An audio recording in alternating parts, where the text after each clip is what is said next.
4, 3, 2, 1. Hot heat! You're tuning in to the Vulcan Soapbox.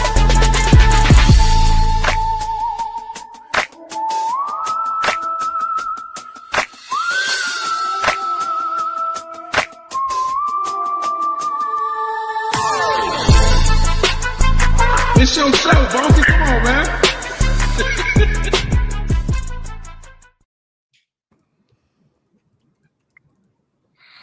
What's the deal, good people?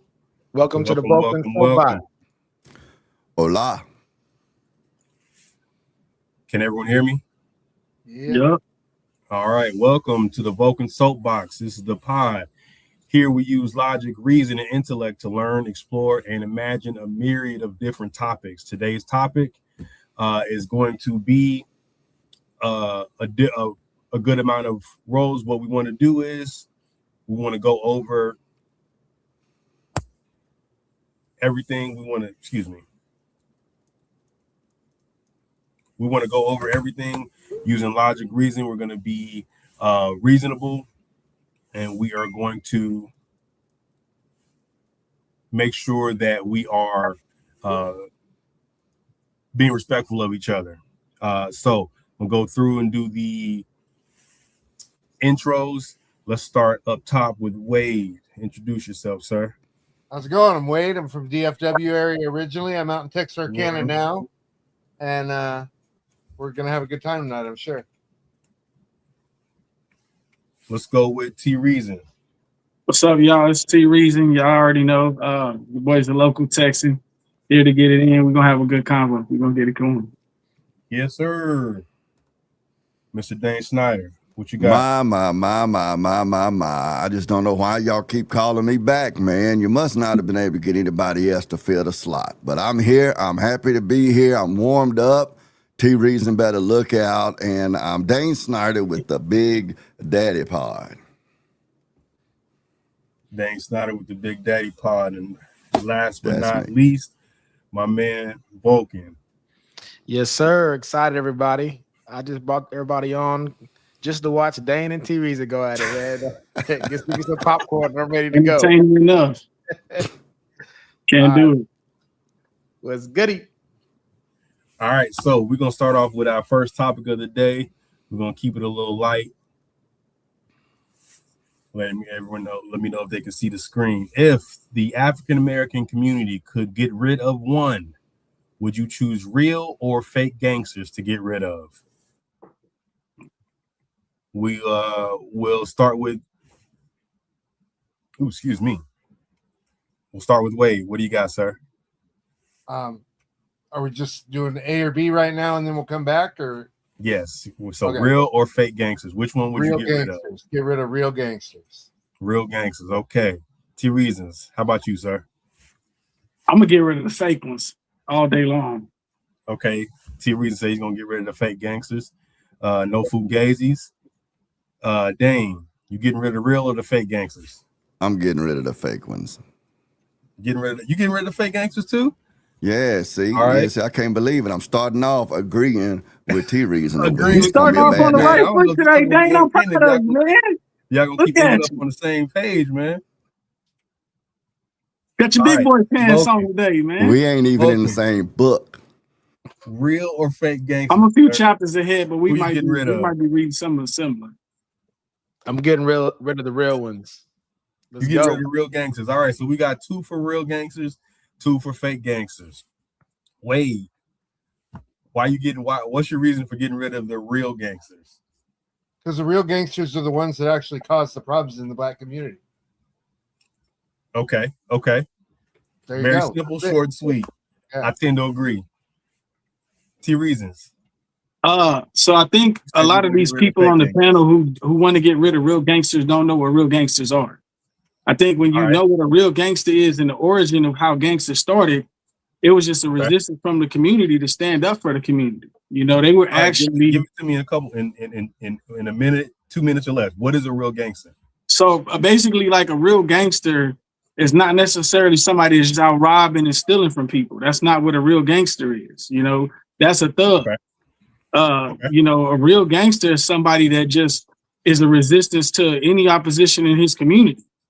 You see what I'm saying? That was the force to stand up to police brutality and a lot of other things that were going on and things of that nature. So that's how gangs originated. So you got to go back to how gangs originated and what they were doing when they originally were created. Okay, so gangsters were created to be in opposition to the government, or a lot of systematic oppression, a lot of different groups. Like it was like a resistance to fight back. Okay, does anybody have a different definition or an opposing definition of what a real gangster is? What you got, Wade? Yeah, real gangsters are the ones that are out there shooting people, robbing people for their set, that are set tripping, the ones that are banging. Those are real gangsters, as Real opposed gang to members. fake gangsters who talk shit but don't actually back it up. The ones who are on the mic saying that they're a gangster, but they don't actually bang. We're talking about real bangers versus fake bangers. And if you want to put a different definition on it, then maybe I'd give a different definition on who I'd want to get rid of. But I thought the question was, are you trying to get rid of the people that actually go out and do the shit, or the people that are just talking about and getting their ego driven by being a fake gangster? Okay, so that's a different definition. Let's get let me go get Dane in here. Dane, first question: what's your reason for getting rid of the real gangsters? Excuse me, the fake gangsters, ones. and then Actually, let me do this. What's your definition in 30 seconds or less of a real gangster, and then tell me why you would get rid of the fake ones? Well, I guess a real gangster would be one that's prone to criminality in his geographical area. As T Reason over here was saying, as a response to things like poverty and that sort of stuff. I wouldn't necessarily say oppression, but poverty, life on the streets, the criminality that's there, that sort of stuff. You know, someone they bind together as a pseudo family, usually to replace a lack of father in the home, and then that ends up entailing violent acts and that sort of stuff. Okay, so why would you get rid of you chose to get rid of the fake gangsters? Well, because primarily, and this may make me sound like a kind of a not in my backyard kind of person, but primarily those real gangsters are centered around economically depressed areas in major cities. Like the Crips were founded in 1969, the Bloods were founded in 1962, but that lifestyle remained mostly in those areas. And when someone referred to a gangster, they were talking about Al Capone or someone of that sort. See, but then in the late 80s into the 90s and on into the 2000s, the fake gangsters, the gangster actors, called gangster rappers, marketed that to blacks and whites alike nationwide, and it marketed it and it romanticized it, and it made it sound like that was some sort of a positive goal for young people to go towards, and it just set it loose. We get rid of them fake gangsters, get it back into those cities, and then organizations, for instance, back in the day, the Black Panthers and the Nation of Islam and other in churches and stuff can then work to try to work within those areas. But right now it's exported through the media as some sort of some romanticized thing to look up to. And I think that's a lot worse than in that economically depressed area. Sure, if it's my child to get shot in a drive-by, that's the biggest thing to me. But on a big ball of wax thing, nationwide, culture-wide, those fake gangsters, those record companies saw they could make money by selling that to people that didn't actually was going to be exposed to it. And a lot of people took that as an example because they like fathers in the home usually, and they went that direction. They were fake gangsters, and now a lot of them have messed up their life doing it. So I say get rid of the posers. Real gangsters. Do what now? To be so we're considering real gangsters to be kind of the mobbed up guys, or what the Crips started out as, and not what they have evolved into or devolved into, if you will, in modern day hip hop culture, which is why right. Well, modern day, well, hip hop in general is a marketing scheme that was cooked up by record executives and movie producers and stuff and promoted. You know, these movies that came out, what was it, in the 90s, like Colors and Boys in the Hood and stuff. And it gave, you know, mainstream America a vision into that lifestyle, but it presented it in a noble way, a romanticized way. And then, because I was working with young people back then through different youth organizations, and they were very influenced by it. Like Dr. Dre. I mean, that dude, the dude never been in prison, arrested or nothing. I mean, Eazy-E was the only one in that whole group that ever had been in trouble with the law. But it was marketed, he marketed that sort of a lifestyle. Whether he did it intentionally or not, we could argue the lyrics and that maybe his actual lyrics were presented in a bad light. But the media marketed it to young people as something to look up to and do. Okay. So let me get Vulcan in here. Vulcan, you said that you would get rid of the real gangsters. So you align with Wade on that particular point. Let's start with what everyone else has answered. Is what's your definition of a real gangster, and then why would you get rid of the real gangsters? So the definition I would use for a real gangster would be what you'd see in the dictionary. That to me is the best definition, is the most obvious definition. It requires the least amount of, verbal wizardry and making up history that didn't actually exist. So I would say that one, gangsters is somebody who's a part of a gang. You're automatically a gangster no matter what you do or don't do behaviorally. That part wouldn't matter if you're a part of a gang. So that'd be number one. Number two, it would be something akin to a thug. A gangster is somebody who is a violent person who uses violence as coercion to get things accomplished. And they also can be involved in criminal activity. Now, then you have people that are gangster, maybe mentality wise, but may not actually do the stuff. So they have all the belief systems and mores of a gangster without actually being the one to execute the stuff. Maybe perhaps because of the money.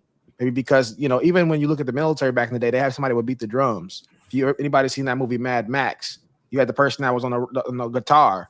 That person was the heartbeat of the movement, even though they weren't out there actually doing all the stuff all the time. So those people are just as important. Like people like Dre are just as important, if not maybe more important, than the people actually on the streets doing the activity, because they're the ones who turns the public opinion in their favor so that they can walk around freely without any type of issue.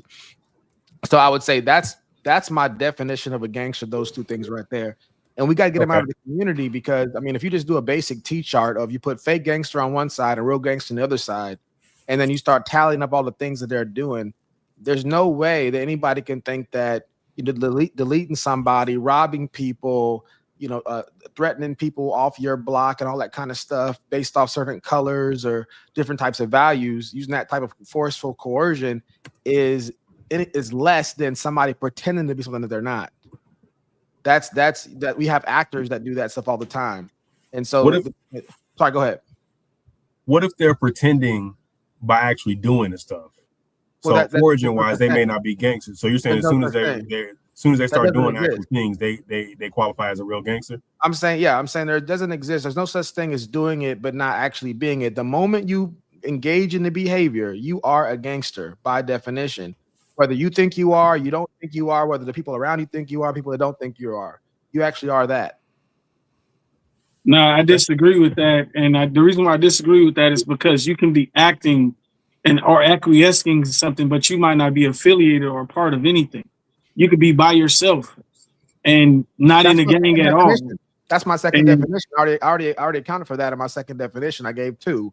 One is a gang member, somebody who's a part of an organization. The other person is somebody who's not, but they're a violent ruffian. They're somebody who engages in coercion with the use of force. So I've already dealt with the individual part of it. Yeah, so you're reclassifying the definition, but that doesn't mean that person is still not a fake gangster. You see what I'm saying? Just because they want to, even gangsters will tell you, just because you want to be down doesn't make you down. We're not talking about real quick.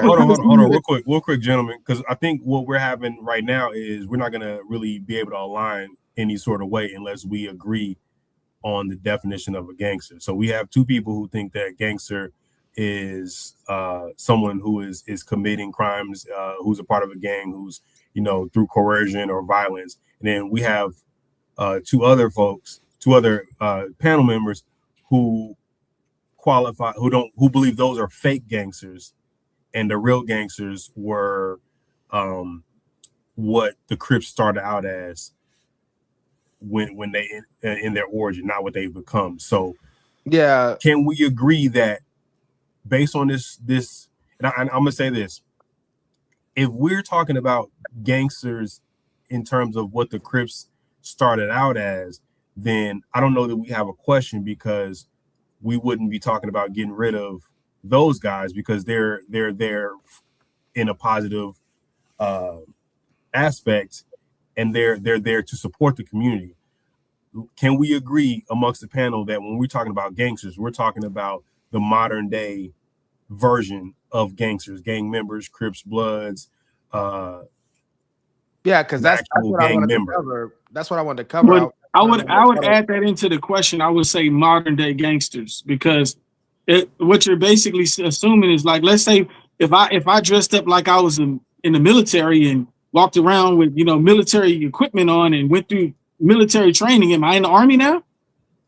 I'm doing all of the activities, and I'm aligning myself with the same training and the same thought process of somebody that's active duty. Am I in the army now? So T-Reason, I can answer that question for you. The Army is an actual organization. Who's it? Gangsters are not Gangsters an is organization. an actual organization. What organization is called gangsters? You have factions of gangsters, people who call themselves gangsters, who align with different factions, but that's why they have uniforms. But there's titles and there's hierarchy to that. There's structure to that. There's affiliation. Right. It's called gang affiliated. You see what I mean? Are you saying that you can't be a gangster if you're not affiliated? You can act like a gangster. You can walk and talk and move like a gangster, just like I can walk and talk and move like a like a soldier. If you're not officially affiliated, so there's no gangsters out there who are just doing gangster stuff. They don't have a set. They're not affiliated with a gang. That's more. I would classify that more so as a thug. I would classify that as a thug. I wouldn't necessarily classify that as a gangster. I would classify that as a thug or a fake gangster. I would classify it as a fake gangster. It's somebody that's trying to be down, that wants to be down, but that's not affiliated. I would think that they're not a Latin King. They're not, they're not some of these other bigger gangs. They're just claiming a killer or a small minority of people, though. We're talking like maybe 3 dudes in Chicago would fall under that. Maybe 2 or 3 dudes in LA would fall under actually doing set tripping type stuff and not be affiliated. I wouldn't have any idea, but I would think it'd be more than that. Like, I'd be we were talking about the criminality of it. We were talking about the criminality of gangsters. We weren't talking about set tripping. We were talking about the criminality. So, I don't know. I think we need to come up with some different questions, because y'all got me in a corner agreeing with T-Reason over here, and I don't know how to behave when that happens. But I mean, it's a beautiful thing, man. You're on the path of enlightenment, man. You know what I'm saying? I think that with at my age, if I ain't enlightened yet, man, I just got to give it up. I think with the question, in all seriousness, when it says the African American community could get rid of one real or fake gangsters, I mean, if we're talking about anybody who's a violent thug or whatever, then I think it would probably really needed to be worded, get rid of which one, just a real or fake criminal. Or violent versus non-violent. That would be a different direction to go in. I think that would fit, like James's definition, that somebody who's violent and that sort of stuff, that they're a gangster even if they're not associated with an organization. Well, if that's the case, I could change my answer. I say, sure, well, let's get rid of the criminals. Absolutely. Whether it's black criminals or white criminals or what. All right. So based on Dane's definition or Dane's understanding of it, as a panel, are we willing to shift the subject from gangsters, which has a definition, typically it means to be affiliated, and go with criminals or thugs? Let's say thugs. Or do we want to hold staunch to the gangster? I'll start with you first, Dane. How do you feel about it? How do I feel about which not? Can you repeat that? I don't think I understood what you were saying. Do we, as a panel, do we want to stick with gangster, or are we willing to come together on criminal or thug? Oh, I'm willing to really go either way as far as the question is concerned. But if we're talking about if we're talking about gangsters in the modern cultural sense of it, you know, the red and the blue and all that kind of stuff, then I would stand by my, answer earlier that those fake gangsters were used by the media to market that across the culture and whatever. But if we're talking about criminals, just criminals in general, I don't know who would rather get, rid of people who are acting like criminals but aren't committing crime versus people that are committing crime. So, but I could go either way if I just understood Now, the classification I would be willing to change it to is violent versus nonviolent. That's what I would. Violent gangsters versus nonviolent gangsters. If you're classifying, because it sounds like you guys are classifying the fake gangsters as nonviolent, which I don't necessarily classify them that way. So if you're classifying a fake gangster as somebody that that poses as a gangster, tries to act hard, but doesn't necessarily cause problems in the community, and then you have the real gangsters, which are the ones who are robbing, stealing, organized crime, things like that. If that's how you're classifying it, I would be willing to change the definition to violent versus nonviolent gangsters. That's what I would be doing. All right, stand by. Herb, I see you. Hefe, I see you. I'm gonna come to you in just a second. Vulcan, you want to stick with gangster, or you willing to compromise? As far as does actual phrasing or terminology change your opinion? No, because as long as one is real, I'm still gonna kick them out of the community first. I'm always gonna keep the fake and get rid of the real. Okay, so real gangster, real thug, real thug, whatever one you want to use. It's not gonna change anything from what I'm saying at all. Okay. Wade, do you feel the same way? I agree with James. Yeah. Okay. All right. So let me get Herb in here real quick, and then we're gonna move on. All right, Herb. So the question is, if the African American community could get rid of one, would you choose real or fake gangsters? You can use criminal, thug, interchangeably in this particular case.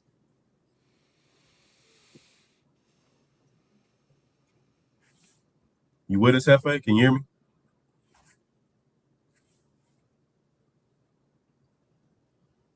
All right, we might have a bit of a technical difficulty. Mic check. Mic check 1 2 1 2. All right, so we're gonna move on to the next question real quick, and a little bit in the same line. Okay, we lost Hefe. Not really, actually. So, better role model: Charlie Kirk or Nipsey Hussle? Oh, we going back this direction I again. Didn't we do this a few weeks ago? I see what y'all did, man. I like how y'all coming with eyes widen. I see the step. I like again with Wade. I see this.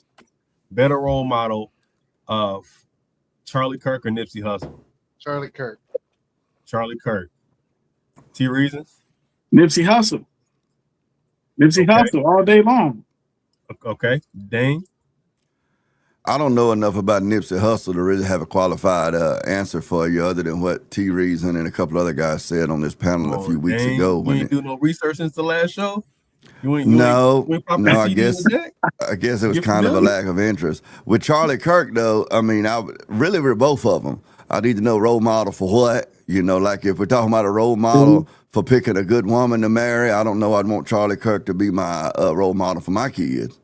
That kind of stuff. If you're talking about being ambitious and driven in business and civic action, then, I think he'd be qualified for that. But, I don't even know that these two, because I don't know enough about Nipsey Hussle to know whether or not this is even apples and apples. Okay. We'll leave it. We'll leave it at that. So I'm gonna assume that because you know more about Charlie, that if we're talking about a role model for young men, what you know about both of them, which would you choose, just based on your limited knowledge? Well, I know I'm kind of putting the screws to you, but we need it. Man, you ain't the first. Well, I mean, based on the things that T Reason and the other two guys said a few weeks ago regarding Nipsey Hussle, I don't guess he was a bad guy, but my understanding is he was still involved in that kind of criminality sort of atmosphere. So certainly I wouldn't want young boys to be led in that direction for the same reason I said earlier about getting rid of the fake gangsters. You know, not that he was a fake gangster, a real one, I don't know. So, yeah, I would say Charlie Kirk because, you know, Charlie Kirk managed to not get himself killed until, what, he was in his 30s or something? Well, so I don't know. Yeah. How old was Nipsey? I don't know. See? Still died with by violence. Yeah. All right. So we got Charlie, Nipsey, Charlie, Vulcan. What you got? Let me see. Hold on real quick before you answer. Lift up your neck. Let me see if your shirt button all the way to the top. Who, me? Oh yeah. I know where you. No, I'm talking about Vulcan. I know. Okay. See, look here, cause mine ain't button. See, so I guess I'm cooler than Black Jude over here. See, that's why you finger a little bit. But I know when Vulcan got his shirt buttoned up all the way to the top, he on BS. So I know if I button mine all the way to the top, I'll probably pass out. Yeah, I'll asphyxiate fat as my neck is, man. Vulcan, what you got? Better role model, Charlie Kirk or Nipsey Hussle? Charlie. See, too easy. He ain't even hesitate. So I think I'm solo on this one, right? You solo. So all right. So first off, Charlie Kirk passed. You know, I'm not happy about that, but he passed away when he was 31 years old. Nipsey Hussle, he passed when he was 33 years old. So if you look at lifespan, Nipsey Hussle lived a longer life. Now, the thing about Nipsey Hussle is he was an entrepreneur. He spoke entrepreneurship to the community. You know, he believed in ownership. He believed in doing something for yourself to better yourself. He never believed in handouts and he never even looked at government programs. You see what I'm saying? And he was an active member in his community. He was a peacemaker. He was known as a peacemaker. This guy was able to go into rooms and situations that none of us on this panel could be a part of and break down barriers and create peace in his community where there would be violence and all of the things that we don't want to see gang members acquiescing to. He was speaking against that. And he gave numerous speeches and interviews. And when he was on camera, when he was off camera, he was a big advocate and a proponent of someone that was preaching against breaking down all of this violence around gang culture. He never supported gang activity or gang violence. Now, yes, in the music and the musical aspect, he might create music because everybody does that. If you look at any rapper, they all talk about some sort of violence with guns. So let me ask you a question. Let me pause you right there. So is just because everyone does it, does that make it right or wrong? No, it just like that's what you would expect. That's already if you're gonna be that type of entertainer, that's already the expectation. Like that's already the realm you entered into as soon as you put the label rapper on your chest. You see what I'm saying? So will we label him would he be a fake gangster then if he wasn't involved in that? Sort of, yes. Sort of in some ways, yes. Sort of in some ways because he might have been talking about it, but he wasn't actually doing it. So and that's the reason why he was, and that's the reason why, like, I agree with Dane because the fake gangsters can promote it too. So real quick, are you suggesting that Nipsey Hussle was faking the funk? Are you suggesting he wasn't actually? He was an actual Rolling 60s Crip. He was an actual Rolling 60s Crip. But when you rhyme, you're able to enter into a realm of fantasy. I agree with that. When you become a rapper, like if you listen to Tupac rapped about a lot of stuff he never did. That's not gonna take him down from his stature as somebody that was a great entertainer and a legendary rapper. It's never gonna, no matter how much violence he talked about or how much crack promoting and all these other things he did in his rhymes, is ever gonna change his status in every community, not just the Black community. So you can't try to do that to Nipsey Hussle, and you can't try to do that to Tupac. You can't. Okay. So stand by. All right. So T Reason says that he can rap about it as long as he's not living it, and he's saying he always supported. He actually spoke out against being a gangster. He didn't support violence, and he was an asset to the community. So we're gonna go to Wade. Wade, what is your reasonings for Charlie Kirk over a Nipsey Hussle being a better role Nipsey Hussle model? was a gang member. It's pretty easy, pretty simple. Charlie Kirk was wasn't. a gang member. Charlie Kirk wasn't. Hold on, T Reasons. Hold on, T Reasons. We let you get your time. Charlie Kirk was not a gang member. That's ridiculous. Charlie Kirk wasn't in He the was gang. part of the MAGA movement. That's not a gang. Come on. Gang. You said earlier I that look the at gang it was as an a gang. organization. No. I look at it as a gang organization. That's not even okay. Not even kind You of looking at it don't affect reality though. You're saying that Nipsey Hussle wasn't about it, wasn't really about it. He was, as you said, he was a real rolling 60 whatever Crip. He was born into that. It doesn't matter. He was still a gang member. And prior to his fame and fortune, he was a gang member in all ways. Okay. Now, he may have stopped doing it when he started to get famous and started to get money and stopped living the life of a gangster. Has anyone heard him denounce the Rolling 60s Crip? I've Not never the heard him Crip. Not he denounced gangs. He never denounced his specific gang, but he denounced gangs. Yeah, so this is part of the back and forth between T Reason and Enos a few weeks ago. It was fun to listen to. It was not fun. All right. Well, all right. Thank you, Wade. I was born into the Banditos, if you're familiar with them. My father was a Bandito shortly after they were founded, and I made different choices. I made different choices. I raised my 5 kids. I've been arrested a few times, but never actually made it to the pokey, so I made that's the same thing. That's the same thing Nipsey Hussle did. That's the same thing. But now, okay, that's a different argument. Go ahead, Dan. Get your. No, I was just gonna say that you said that he was actually affiliated as this Rolling 60 Crips or whatever. That's not the same thing I did. Yes. My natural father was a bandito. When he died a couple years ago, he was on wife number 7. He didn't raise any of his children. He was the first person arrested in Galveston, Texas for marijuana possession in the 60s that didn't go to prison.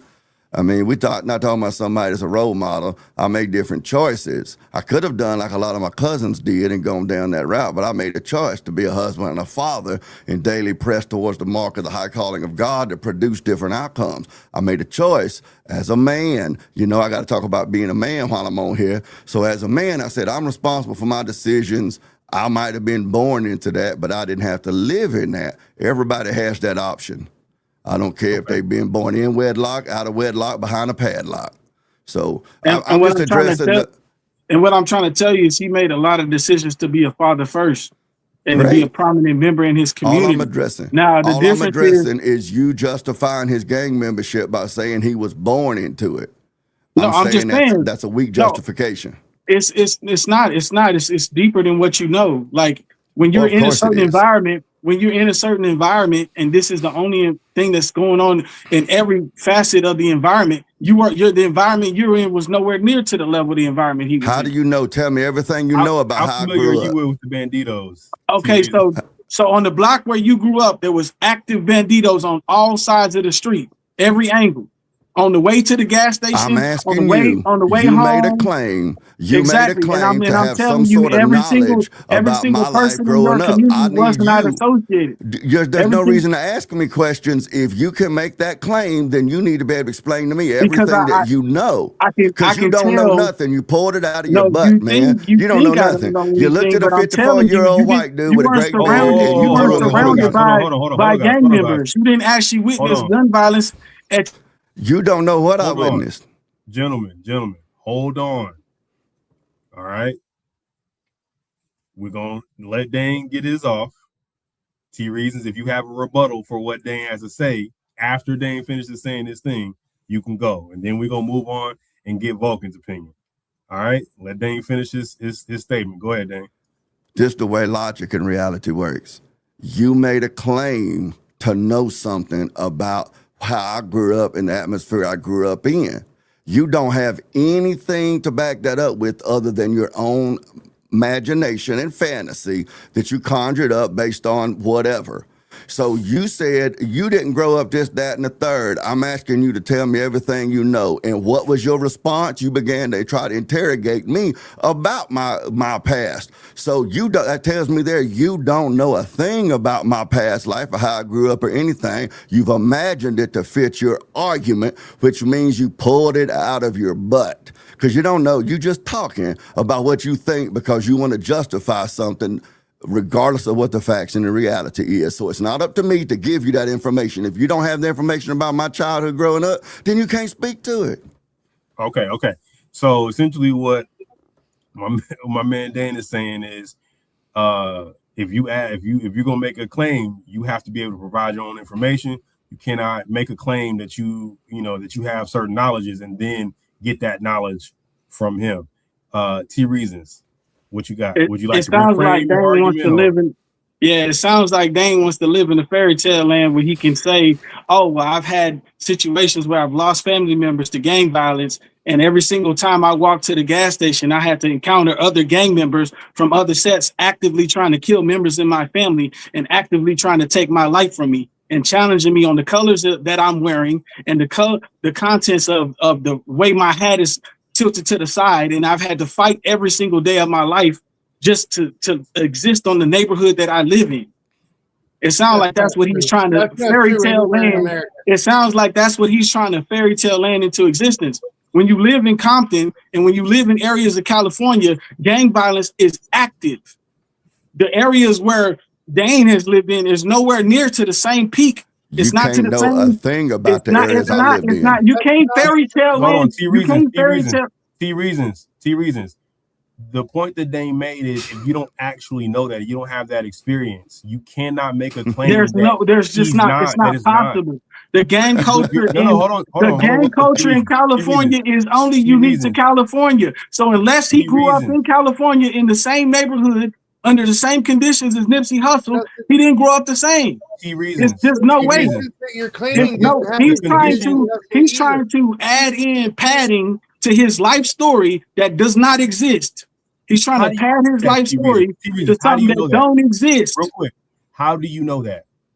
Because he's doing it right now. How familiar are you? Because everything I just said out of my mouth. Because of everything I just said out of my mouth and the examples that I gave on Nipsey Hussle's life that he has not gone through. Dane Snyder is making up things about his childhood.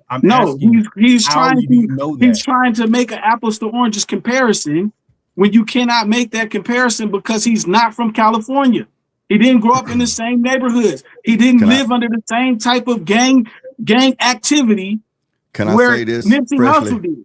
Hold on, he's trying to compare. He's trying to compare a whole different type of gang that his father was a part of. That he's saying he was born into. You're not the only one who was born into something like that, but it's not the same. T reasons. I just need to know how you know that. How can he know that? He don't even know anything about Nipsey Hussle. So real quick. Yes, you did. Stand by, guys. You said you were born. Quick. Oh shit. Bad. Okay. We're gonna move on to Vulcan. Vulcan. Oh, I'm yielding, man. It's hot and heavy right now. I'm gonna let them get it. All right. T reasons. So essentially what you're saying is Dane Snyder does not have enough experience with the West Coast gang culture to make the claims that he's making, and you have enough experience in both to make the claims that you're making. I would suggest that we're at an impasse here because neither of you have extensive experience with what the other is talking about. I haven't made any claim to experience. But I'm cool with that. But Wade said that that the guy was a gangster. His justification for him being a gangster against Wade's criticism of the guy was he was born into it. I'm not making any kind of assessment of his life or anything. All I'm saying is that being born into it is not justification for living, 33 years or whatever of your life to one degree or another, continuing to be involved in it. The point I'm trying to make is not to attack Nipsey Hussle, which is what T Reason always triggers on, like somebody's trying to attack somebody. I'm just adding the critical thinking that I don't have to know what it's like to be a meth head like some of my relatives in order to say that's wrong and the stress in your life is not justification for smoking meth to escape your problems. Well, you ain't never been in that position, Dane, to be a meth head. Doesn't matter. That's what critical thinking is about. See, I don't have to have been in that particular, that specific lifestyle. We're all individuals. No person on this planet has the same experience in their life. That doesn't mean we can't speak to broad ideas and principles in our society. That's the only point I'm making. I ain't got to be from Compton to know that just because you're born into it don't mean that you're imprisoned to it. That's all I'm saying. So my question to you is, you've never had to make a decision that out from the outside looking in will go against what everybody else thinks, but because you had to make that decision personally, you can speak from personal experience and say that this is the decision I had to make in the heat of that moment. Doesn't matter. No, I'm just asking you a hypothetical now. But yeah, that's my answer. It doesn't matter what kind of decisions I've had to make in my life, right or wrong. For my argument to be true, that every man on the planet is responsible for his own decisions. He's accountable for it. We never said it was a reason to justify bad behavior. Any reason to do. That's exactly what Nipsey Hussle was about. He's saying if you live your life a certain type of way, you have to deal with that. And you can't make no excuses for that. He never made any excuses for that. Wade said that he wouldn't be a good role model because he was a gangster. You said, but he was born into it. My point is being born into it is irrelevant. That's my only point. I don't have to know what it's like to be a gangster for me to know you're born into one world and you're responsible for decisions you make in your life, whether or not you're going to go left, right, up, or down. I don't think he made any more or less bad decisions than any moral person on this earth. That's not part of my argument. That's all I'm saying. So that's all I'm saying.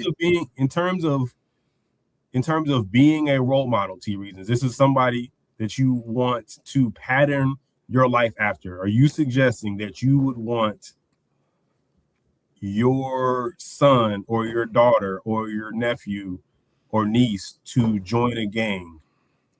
So that's where I don't necessarily draw the same connection, because Nipsey Hussle in his life, especially in his later career, was never emphasis on somebody else joining the gang or encouraging people to join the gang. If anything, he was encouraging people to get out of gangs.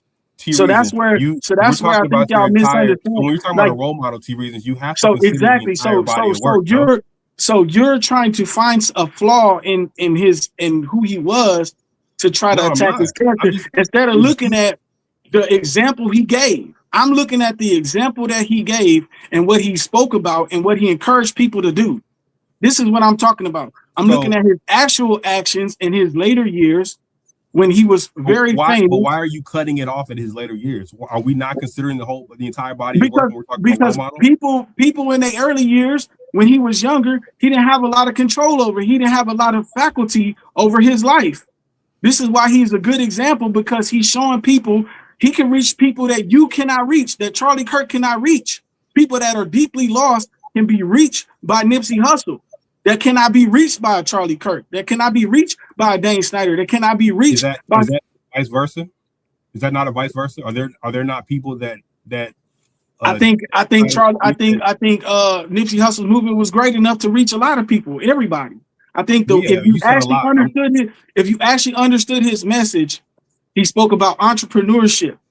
He was teaching people ownership, have a product. He was teaching people consistency, dedication, grind, hustle.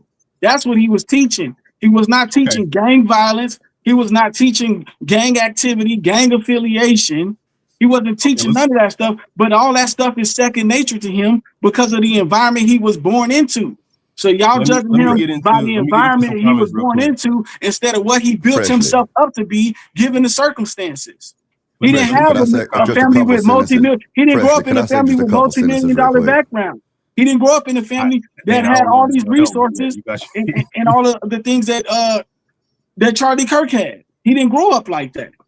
He came from a lower standpoint as far as poverty is concerned. Freshly, could I say just one or two sentences real quick? Yeah. Okay, this may shock you, but off. just real quick, this may shock everybody, but with T Reason, I think that his motivation is a very noble motivation because he seems to think, from my perspective, I can't know what's going on in his head. He seems to think that people criticizing Nipsey Hussle is criticizing Nipsey Hussle as a man, as a person, as a valuable individual on a personal level, when what myself and I think Wade even is doing is just criticizing the ideas, the ideals, and the overarching philosophical concepts that was kind of swirled in his world. And I think that what T Reason is doing is he's trying to defend Nipsey Hussle as a person, which I think is a noble concept. If he admires Nipsey Hussle, I think that's what's caused him to get so caught up in all of the other ancillary arguments. So that's all. Possibly. Let me get into some comments. All right, so we got Leah Bobia. Not even a question. Charlie Kirk, what is this but rage bait? I don't know, man. It's we had a pretty energetic debate so far, so I don't know if it's rage bait. Leah Bobia also suggests it's not apples to apples in response to Dane's earlier point. We got Help the Bear. He's the bear. Kirk, of course, as the better role model. We got the Big Daddy Pod. With the Nipsey Hussle question, I'm just not informed enough about it to have a valid argument against him. My man he's multitasking. Leah Bobia says hi. Leah Bobia also says this should not be a hot take, but it might be. Charlie Kirk saved more lives, yes, even black lives, via speaking out and changing minds about abortion than Nip could have ever hoped to. Let me get through them. We'll come back to it. You can skip any of mine, man, because I'm probably responding to Leah, so. Yeah, I recognize that. Last one from Leah Bobia. Okay, T Reasons, you just being controversial and contrary on purpose.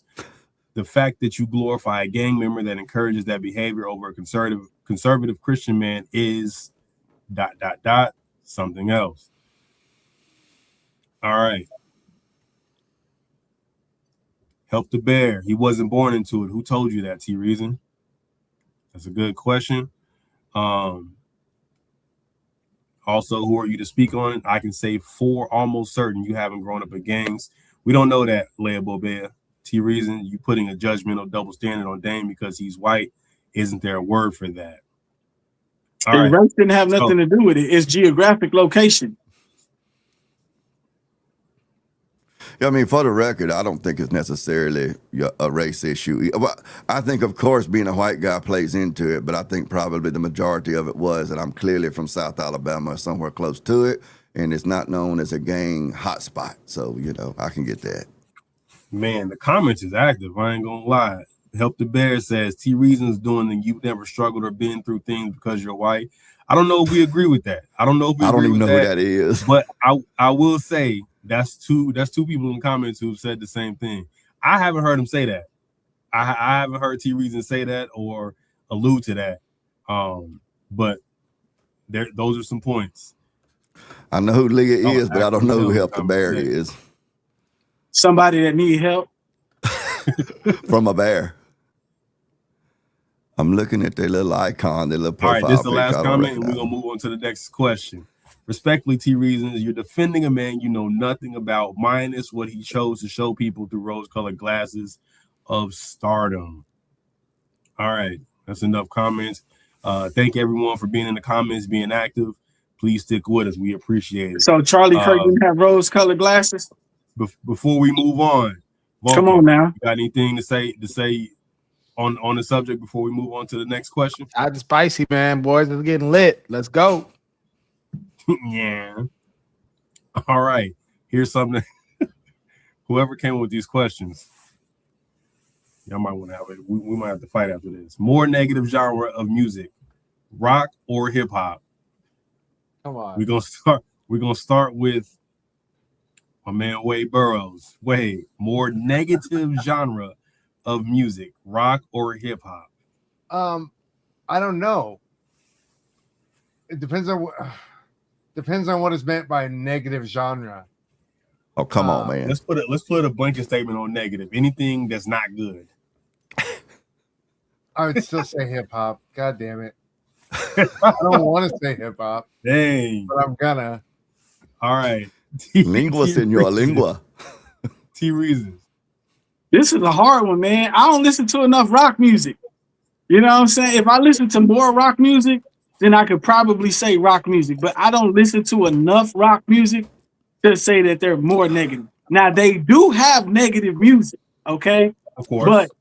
But based on my knowledge, I would say hip hop only based on my knowledge. But if I feel like if I went down the rabbit hole of rock music, I could find equal balance or maybe worse things because there's more grotesque things that happen in rock music that don't necessarily take place in hip hop. You see what I'm saying? Possibility. So we got two hip hops. Oh, but then do we get to bring in? Do we get to bring in P Diddy's lotion? It's the music, not the individual. Genre of hip hop. Man, y'all wilding out. Did he not supposed to be getting no mentions on this channel? Dane Snyder. More negative genre of music, rock or hip hop, in your opinion? Well, I think for the most part, both of them are trash. But if I had to pick one that had more effect on society in the negative, I'd probably say hip hop has it by one hip, maybe a hop, but they neck and neck. You know, which I mean, you can look at both genres, and if by hip hop you're talking about this gangster rap. You know, biatches and hoes and all that kind of stuff, slinging dope. If that's what you're talking about, if that's what you're talking about, then I would say hip hop by a hip, but mainly because it's more overt. You know, with rock music, especially if you go back a couple generations, they were talking about a lot of the same stuff, but it was more poetic. But you know, as far as the negative effects on society, I would say barely hip hop. Okay. So we got three hip hops. Dane Snyder says hip hop by hip and possibly a hop. Possibly. More negative genre of music, rock or hip hop. I'm gonna say hip hop by landslide. By landslide. So we got hip hop by hip and a hop, and we got by landslide. So as a panel, we're all agreed so far, with limited knowledge of either or, depending on who you're talking to, that hip hop is the more negative genre of music. So, Wade Burroughs, in 1 minute or less, why do you think hip hop is a more negative genre of music? Because it's done more damage through gangster rap. Because if you're going to include gangster rap and hip hop, then you have to include the damage that's done by gangster rap in every community in America. And don't get me wrong, I love gangster rap. I play it all the time. I love it. Hell, when I go do karaoke, I karaoke to Snoop and shit. So that's what I love to sing. It's great music, but it does cause damage. And the East Coast, West Coast thing really messed stuff up in the 90s. It caused a lot of violence. Real numbers of people are dead because of it. And so there's something to be said about that and for that.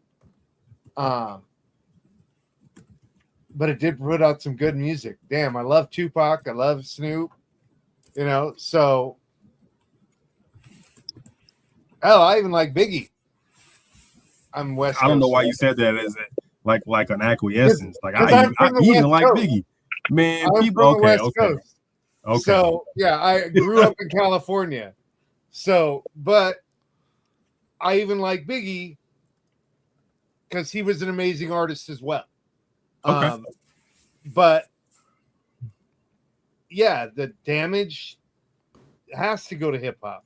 Yeah, I can't think of anything close to gangster rap that happened with rock music that caused damage, you know? Okay. I don't know now. I think you would have to look at what kind of damage, because especially you go back to the days of the hippies back in the 60s and stuff, they were singing about, magic mushrooms and hallucinations and stuff. It really helped to promote the drug culture much in the same way that hip hop did the gang culture. I mean, you'd have a tough time making an argument there, to be honest with you, Wade. T Reasons, what's your thoughts on that? So rock music encourages a lot of rebellious behavior, drug use, violent activity. You know, there's a lot of stuff in rock music that just the masses just maybe haven't encoded. But rock music is a detriment to society as well. So I don't like how it's pitted against hip hop as which one is better or worse. They're both bad. They both have negative connotations on society. Serial killing is encouraged in rock music. You know, the qualifier here is more. So we're not suggesting with the question that neither is that one of them is good and one of them is bad. We're just saying which one cumulatively, Jesus, is more negative. And in your opinion, like I say, it depends on what you listen to, because there's a lot of positive rap music too. So, like I say, it just depends on your focus. So, if you're as a genre though, so any hip hop, right? There's positive hip hop. There's uplifting, positive rock music, but based on the genre, right? So we're not being as specific. We're taking it as a whole. Okay. So gangster rap and backpack rock. So like what Dan said, it's maybe a hip to a hop more, but I see them both as a detriment. I see them both as music not to be glorified to certain extents, and not to be like examples for you to live your life by. Obviously, it's entertainment. You know what I mean? It's more or less entertainment. It's the entertainment value there.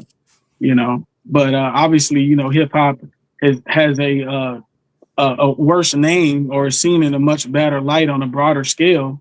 But I think they're both equally as bad if you had to ask me personally. Okay. We got real quick, Help the Bear says some of that old school rock was straight up devil worship. I'd say hip hop is more covert, but it's all devilish. I'd agree with you on that first statement, Help the Bear, but I don't know about more covert. That's a stretch and a half, big dog. Dang, go ahead. You have anything to add on your earlier point?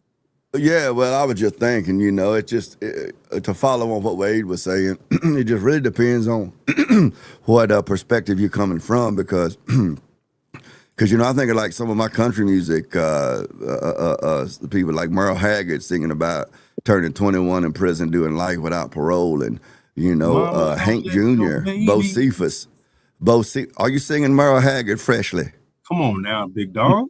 Was you really singing something? Come on with it, then. Let's hear it. Yeah. But you know, Johnny Cash, Folsom River, Prison Blues, all this kind of stuff. And don't even go look at some David Allan Coe music. Now, I like some of his songs, but most of David Allan Coe's body of work, I can't even listen to, because it's so, this ain't even a word I use very often, it's so misogynistic and racist. But now, when it's Mona Lisa cried and Will You Lay With Me in a Field of Stone and The Ride and those, you know, If That Ain't Country, I'll Kiss Your, you know, backside, then, I mean, I can enjoy that songwriting, but most of his music was extremely racist, against all racists except himself, and extremely misogynistic and that sort of stuff. And let's not forget about the things that went on with people like Black Sabbath, and then their, you know, lead singer went solo, Ozzy Osbourne. I mean, Kiss, their whole branding was dressing up like demons and stuff. Mm-hmm. You know, and I mean, who was that gal, Katie, what's her name, that said, I kissed a girl, but I liked it? Now, a lot of pop music wasn't promoting gang banging and cane slinging and stuff like that, but they was promoting LBGT and that kind of stuff. So I guess you really have to delineate what you're talking about is better or worse for society. And I'm going to have to knock off early if y'all keep having me on the same side as T. Reason. This is unnatural. I'm going to have to go shower or something. Nah, you on a roll right now. You on a winning streak, man. Keep it going. Hey, man. You just happen to be right a few times this week. Keep it going, man. Man, y'all, hey, this might be a secret team up, man. Hey. A force to be reckoned with. Vulcan. More negative genre of music. I'm sorry, go ahead. More negative genre of music, rock or hip hop in its entirety. You said hip hop, like everyone else. Tell me why. So I wrote down some notes here, and I'll just run through them really quick. There's no source award equivalent in rock. There's no equivalent. Sorry, go ahead. When you say Source Award, you mean in the infamous Source Award or just the award? The infamous Source Award. Okay. There's no Source Award equivalent. You can communicate more content in rap. You know when you're rapping, just by the sheer nature of the type of poetry it is, rock a lot of times is singing. And when you sing, you're stretching a word out. When rap, you might, some rappers can rap 10 words, and what would it take a rock star to sing 1 word? So you could just fit a whole lot more fit a whole lot more content in it just quantifiably. So that's going to have a major effect on how much evil or negativity you could put in a song. Another one is rap is easy to do at home, and it's almost always bad. You don't need any instrumentation to do hip hop. You don't need any instrumentation to do that. But there's an aspect of rock that is instrumentation. And so whatever percentage of that requires instrumentation, people that have rock bands or whatever the case may be, a lot of that they need somebody else to do.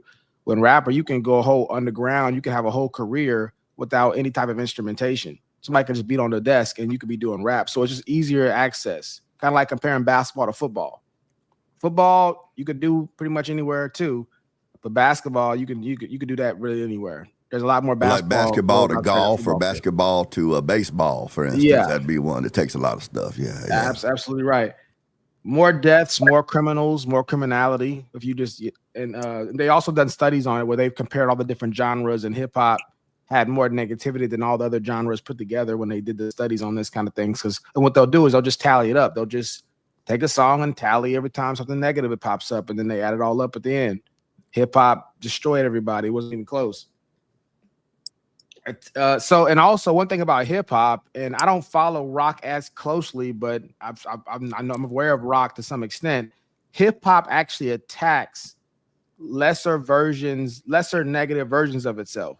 So you'll see rappers that are, hip hoppers that will attack less evil rappers or less evil genres within rap. Whether it's Kanye saying, I didn't listen to that backpack stuff, that Black Power stuff gets no play in this ride. Whatever you want to say, that, in hip hop, it's considered to be uncool. They'll make fun of Will Smith, all different kind of things because it's considered to be uncool to do so. Rock, I noticed in the rock communities, they're a lot more open to other styles or other ways of approaching the genre. Just around, just everyday rock stars that you might be, people that aren't super famous. And that extends to the famous all the way down to everyday people that you might go to a speakeasy and see, or whatever the case. Maybe you might find a rock star at open mic or something like that. So culturally, it's just a big difference. It's a lot more allowed to be straight. I think they call it straight edge or something like that in rock. That's like supposed to be like really positive. I can't remember, but it's a lot more open. I don't know. I ain't white enough to know about that stuff. and then the last thing I'll say is, I think they said there's like 4 or 5 elements of hip hop. Graffiti, which is defacing of public property for the most part, at least originally. Now you can do the art form legally, but that's part of the foundation of it and still a core of it, in a major way. It's a knowledge of self. People talk about devil worship in rock, but Erykah Badu was saying things like, if they are made in his image, then call us by our name. Intellects don't believe in him, but they fear us to sustain. Same that neo soul, and she would have people like Common and Nas and 5%ers. Matter of fact, hip hop comes from New York, and that's where the major fortress of 5%er teachings are. So they have a lot of paganism, a lot of idol worship, a lot of devil worship in hip hop foundation. And they package a little bit different, but it's all there. And every other aspect of hip hop, knowledge of self, which is self worship, all that kind of stuff. You're just going to find it a whole lot more concentrated in hip hop. Whether you did it at random, you just pick 10 random hip hop songs with 10 random rock songs, it's not going to be close. If you pick the top 10 hip hop songs and the top 10 rock songs, it's not going to be close. You have to really get into some grunge, death metal type stuff and just compare it to hip hop in general to even have a competition. But then if you add drill rap to it, it's going to be back to being no contest again. So I would say, yeah, in every way you can imagine, it's not even close. Does anyone have any rebuttals to that? By landslide. I ain't hear nobody else give it that much. I want to take James's answer. Pretend I said all that. No. That's No just way, like bro. them old white men. They just want to take everything that the young black man Tell does him, and make it James. their Tell own. him. See, We're taking credit for the black man. stick it to the Listen, man, bro. James. Stick You it to know the what? man. You He's know, gonna get it. stealing everything. Oh That's man, kind of that's cool. funny. Well, I just have All a right. question. Who do you think's What you more got for me? suicidal or prone to die from a drug overdose? You know, rappers or rock stars, or Well, I mean, the thing or about people it who is, consume rock music. Ooh, I mean, the thing is, like, you know, the ones I hear about, most of the hip hop ones, obviously, with like lean and things of that nature. So I would Tentacion. that yeah. So that one I don't know. I know that the hip hop one seems to be more public. So that may be it, or it could be that there's actually more that I don't know. Yeah, it's a lot higher among like musicians and people in rock bands and stuff like that. It's a lot higher. You got any sources you can cite for that? Well, I was just looking it up, and it just says musicians are 2 to 7 times more likely to die by suicide, and 8 more times to be more victims of homicide. So Then it just- rappers, than like rappers, yes. so they don't consider rappers musicians, and they only Not- consider musicians to not be rock necessarily. stars. Not necessarily. Not when I looked it up. What I'm seeing right now, it just says the Dang. rates are higher. Okay. Let's get into Okay, so some you're saying comments just real make sure quick. you're saying that by musician they meant rock star. Or someone that's in a rock band, like not even just the lead singer, like anybody that's a part of that, the bass player, the drums, you know, just anybody that's on stage.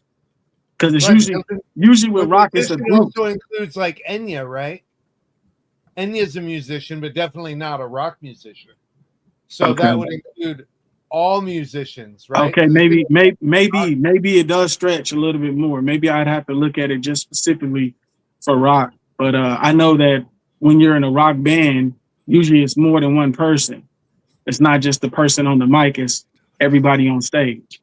You Right. see what I mean? Will we consider hype men or DJs musicians as well? As they're part of that hip hop collective, so to speak? I don't know how they did their research. I don't know how they did they stat. I don't know what parameters. I don't know if they put that as a parameter on it. I just Googled it real quick. I just said which one is more likely to die from suicide, a rapper or a rock star, and it came back musician. So I can't believe you quoted that, T. Reasons. All right, let me get to some comments. Layup over here. Oh, he said I eat lunch with an actual debater who came from Kish Galloping. Leah Bobia said, hey, let me get my setup actually set up and I'll mod for y'all. Come help out. Which credit where it's due, Freshly seems to be doing that well. Thank you very much, sir. I appreciate your kind words. Help the Bear said Wade discovered Vulcan's He's wilding out here in these comments. Hey, Wade help was us out. You actually had a on the good way to comment for Walmart us, and James, ran man. into James's See, answer. that's why I like being on the show, because I influence people to start having better comments. Because he was off for a lot. That's his best comment to date. You said that's all you? That's all you? All right, we're gonna move on to the next question. What helps the African American community more? Resources, the gospel, or education? I apologize for that more being missing, but I put it in there anyways.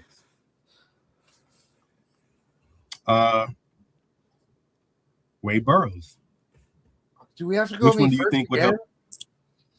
Come on, Wade Burroughs, man. You always got the shortest, most concise answers. We like having you first. You a good platform. I ain't never heard a white man complain about going first. I would say the gospel, because God always helps the most. Yeah. And that's why you go first, Wade. Concise. Concise. Mm-hmm. Because God always helps. Mm-hmm. See, no lies. T Reasons, what you got, sir? Man, this a loaded question for me, man, because it is to me heavy. it's not a one size fits all remedy. It's all situational. You know, resources But is important, gospel is important, education is important, but obviously if I had to put one above the rest, okay, I there would we go. That's obviously the say the qualifier. gospel. You know, your faith and belief in God is going to propel you above everything else. So, but that's a tough question, man. But if I had to choose one, I would choose the gospel. I ain't gonna lie, y'all answering this tough question pretty solidly. Dang, what you got, sir? He's crying because he's gonna have the same answer. Come on with it now. At any rate, if we can get the thumb and the purple T-shirt to shut up there, I would say, I guess what you mean by the gospel, but it's a lot more than just the gospel. But you know, salvation, discipleship, and that sort of stuff, of course.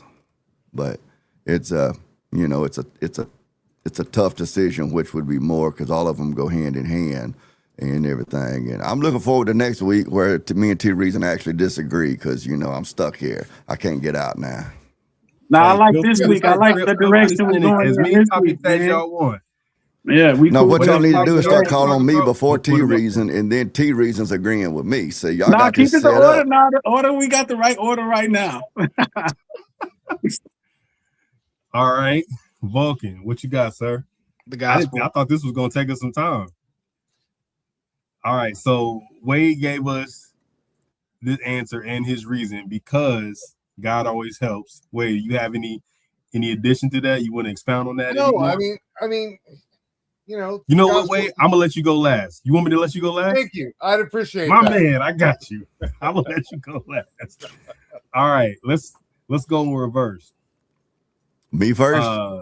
Yes, sir. Dang, what you got? I just want to say Why? that Wade up there is a significant portion of him is Native American as well. So that's what he's doing. He wanting to lean towards his indigenous roots, right? When it's I convenient, think, though, right? what was that? I said when it's convenient, though, right? Yeah, That's that's right. what it is. Yeah. My College man. tuitions, tax exemptions, that kind of stuff.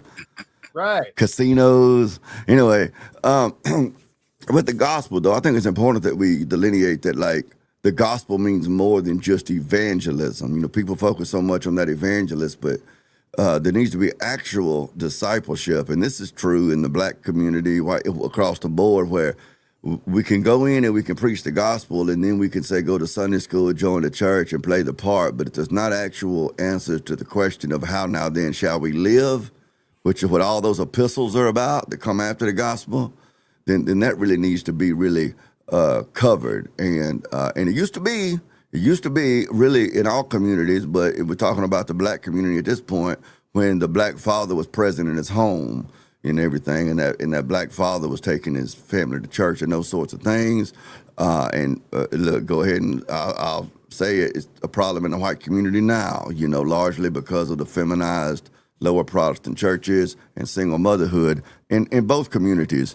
But along with that gospel, though, we still need community. I mean, if you're the lone Christian or your one family is surrounded by a bunch of atheists or whatever, it's even tougher. Education is important, but I think education really should come as the last one on the list, because people focus so much on education. You'll remember that soundbite that the Godfather himself, rest in peace, Kevin Samuel, said, "I'm a PhD." Yeah.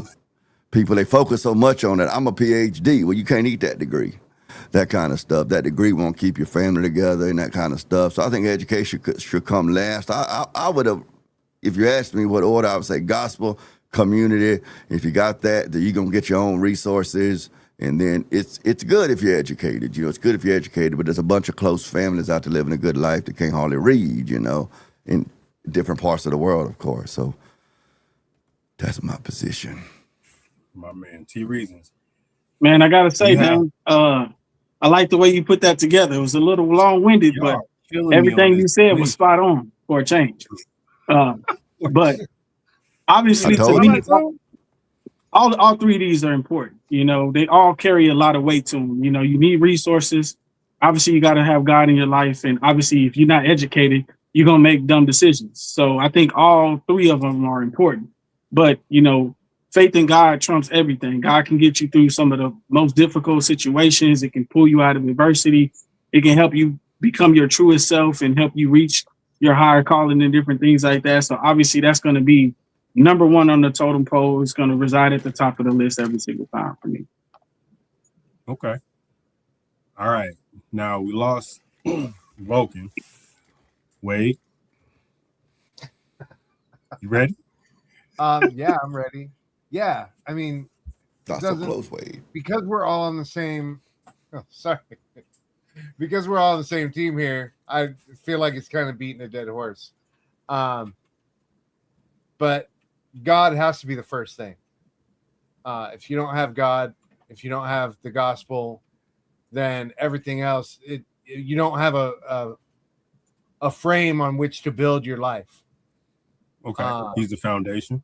He's the framework, you know, not just the foundation, but you know, all the, you know, think of it like looking at a house being built, right? Not only is he the foundation, he's all the wood that's there, right? You can slap other stuff, walls and whatnot, later with education, with resources, with a bunch of other things.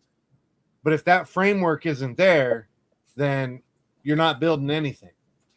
And so, yeah, so it's got to be God first. All right. All right.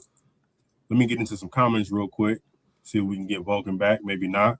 If not, we'll move right on to the next very loaded question. So we got Leah Bobia saying the gospel, period. Everything else comes second. And you got to have it, or no amount of other stuff will truly help. I agree with that. Does everyone agree with that? Anyone have any rebuttals to that? Yeah, I agree with that. It's a rebuttal. I don't know if it's a rebuttal, but I could flesh it out a little bit. Because just for the audience's sake, because like when we say the gospel, like T Reason thinks of it, according to his answer, he thinks of it as an individual God helping you out kind of thing. I think of it on a broader scale, like the community at large, not just that the gospel is present and told to people, preached to people, but rather the community has that hierarchy in place that when people are in the community living in a way contrary to God's word and contrary to righteousness, that the people in the community denounce that and they chastise that and they punish that to bring the wayward people back into alignment with the things that the gospel preaches. You see, that's just kind of trying to flesh that out. And if you do that, then the community moves up, you know, so that's not. So Dan, you saying overall in terms of the community, it has to be the entire community, or at least the majority of the community that is leaning on the gospel. That way they can govern themselves according to that set of standards and morals. Is that what I'm hearing? It can't just be each individual. Especially the lower Protestant churches, which is, I would assume, most of us, there's no church authority. There's no pastoral discipline. So in the community, you can have the church people that are talking the gospel and telling folk how to live, but then the people who are living in a contrary way, there's no consequences to them. You know, But when you go to communities, say like the Amish, if we're going to use like a hyperbole, the Amish, if you don't live according to their religious beliefs, you got to hit the road. You know, but then in our communities, you know, when I'm talking about the lower Protestants, us, you know, the non-Amish people, well, you know, they got a right to live how they want, believe how they want, and all that kind of stuff. We place the Bill of Rights above the gospel. You see, when Paul said, if he don't repent, put him out, turn him over to his father, the devil, that the fire will burn up his sins so that he can be reconciled. But in our churches today, even though we have the gospel, we make excuses and justifications for understanding and all that kind of stuff, and it's detrimental to the community. Okay. Agreed. Anybody got something for that? So one more comment. I slightly disagree. I think you know, God can guide you out of any fire. So I think just your faith in God and just having God in your life can pull you out of any situation, no matter how. That's not a disagreement, though. I agree with that. The individual, but if we're talking about the whole community, if the whole community it's nice out to to have God, that. Do I not? It's a plus. It's nice to have that. Shoes are nice to have if you're barefooted. Surrounding you.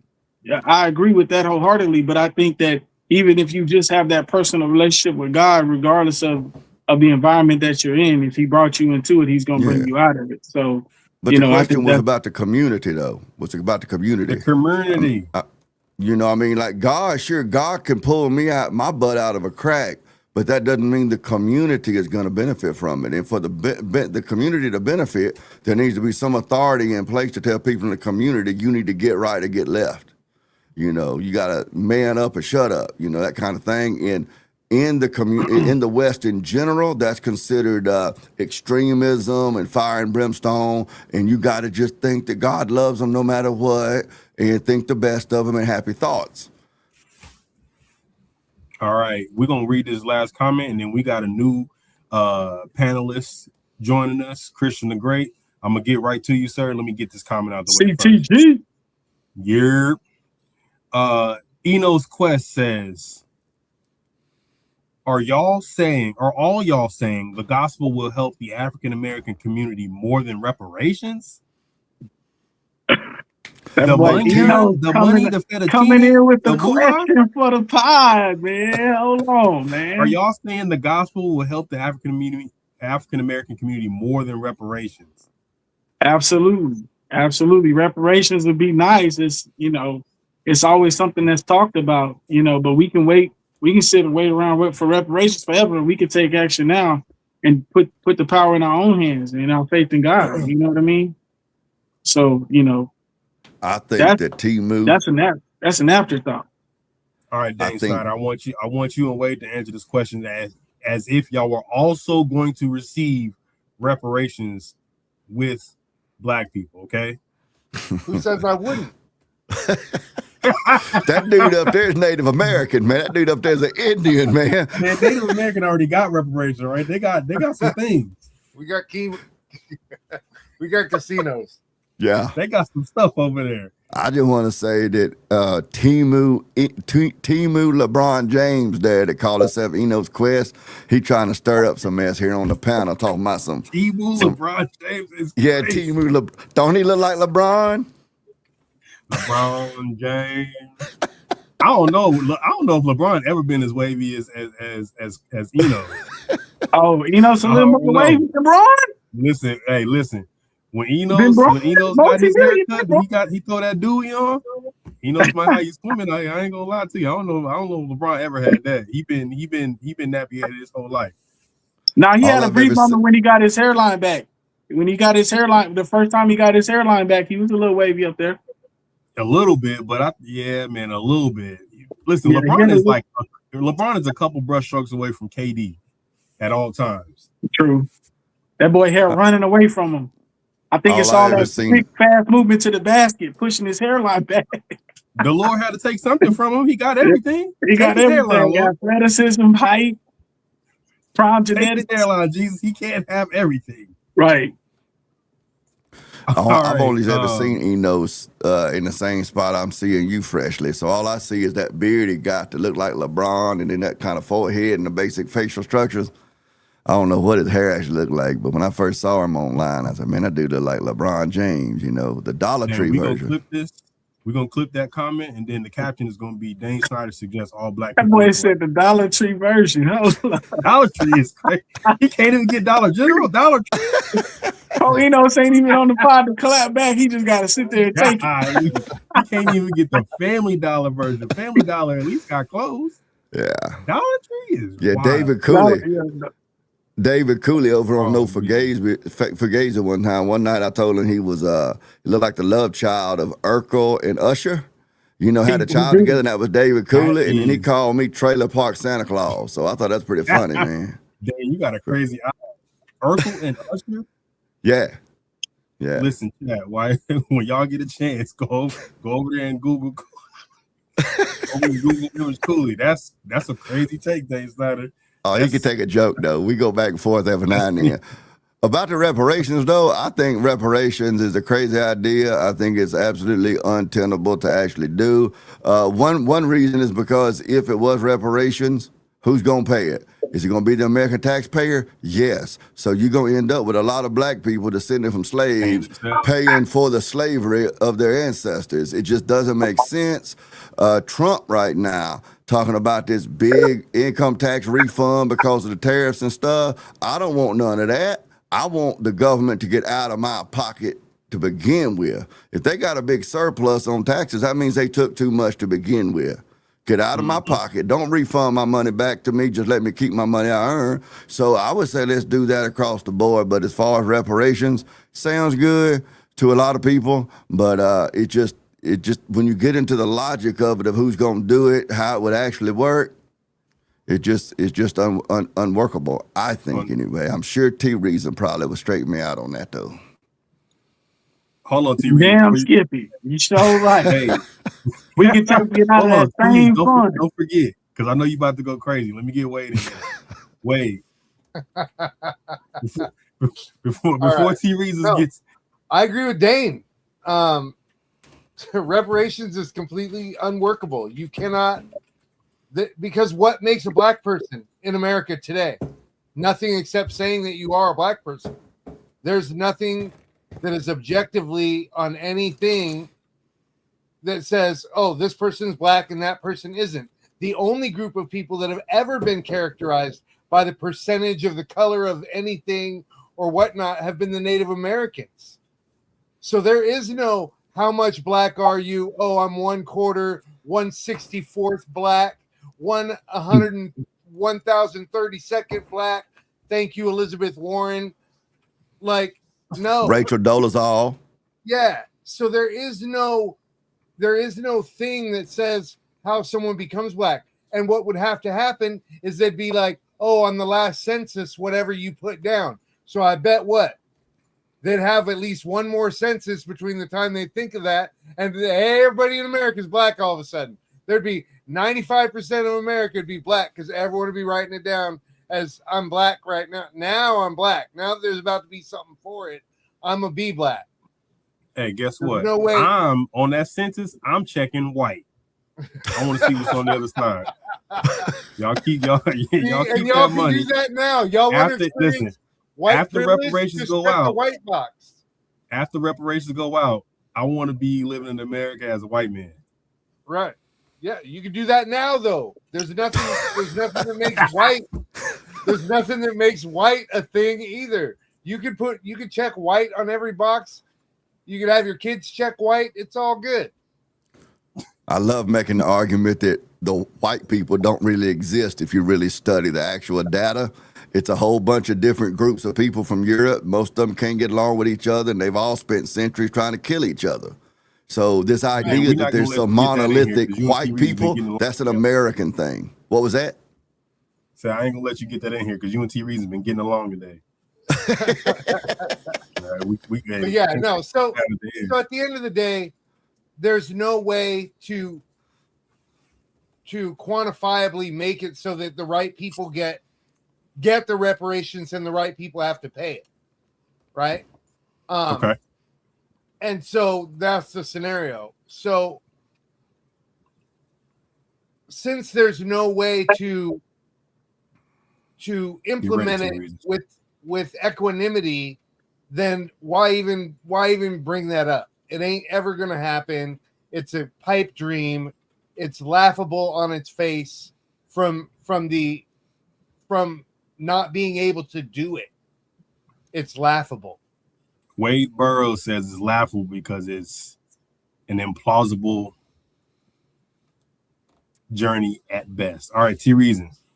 Well, I'm gonna go by the saying, where there's a will, there's a way. You know, and this holds true to anything that we want to accomplish. If we have a will to want to do it, we can make it happen. You know, if we could pay $10 billion, you know, to somebody who's suing the government, you know, we could donate $10 billion to a peace organization. You know what I'm saying? We could donate $10 billion to the black community, and we could do that easily. You know, we just gave $40 billion to Argentina, so the money is there. It's just we just have to have the will to want to make something happen. We can definitely come to the table, which is where it's going to start. We're going to have an open dialogue. We're going to have to come to the table because I don't think we can do 40 acres. You know what I mean?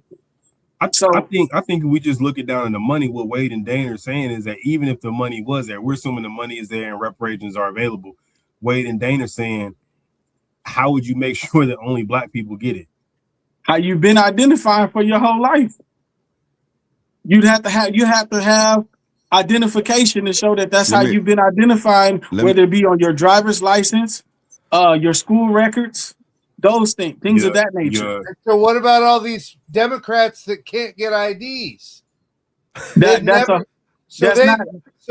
very, very small number. That's a very small number. Democrats that can't get IDs to vote with, all those poor Democrats. They don't qualify. They don't qualify. Well, that's all. Dang. So the way to prove what you are, that's where it starts. That's like anything else. If you can't, like, if you want to get food stamps, but you can't prove that you qualify, you're gonna be denied. You know, that goes to any type of government program, whether it be a grant. Tell me how you feel about voter ID. Hold on, wait. Let's see reasons get to finish his thought. Go ahead. So any facet, whether it be you applying for food stamps or a government grant, you have to meet the qualifications first. Agreed. So once we decide what those qualifications are, that's why I said we got to sit down at the table. Then boom, we say these are what we decide to as a group, that these are the minimum qualifications that need to be met. Okay, that's the barrier of entry, right? Okay. At that point, because you did the same, you had to do something similar with Indians. Everybody couldn't just stand in line and claim they were Indian. You know what I mean? They obviously had to have some way of origin. Well, I'm not. That's new to me. I have to research that. But what I'm saying is there would have to be a procedure, and you would have to qualify. And if you don't have identification, well, then go get your identification. You see what I mean? Well, but now you're saying that it has to be what they've identified with. What if they didn't know they were black until 5 years ago? Then obviously, there's always caveats to every program. It doesn't matter what the program is. There's always going to be outliers. You can look at any program in existence. There's always special situations, and there's always outliers, and they're done on a case-by-case basis. And we'll have someone to look into it to say, okay, yeah, you qualify. Yeah, unfortunately, you don't qualify. But we make the barrier of entry possible for as many people that fall under that framework. So you saying we're gonna make reparations like any other or most other government programs? Yeah, there's no perfect program. Every program is gonna benefit as many people as possible and leave somebody out. There's never been a program in America that didn't leave somebody out. So my daughter-in-law. Your reason says black people shouldn't get reparations. No, I'm saying they should. I'm joking.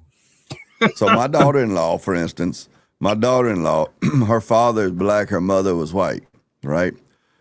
She was adopted out of the foster care system and raised by an extremely white family, like like the kind of white people make fun of out in California.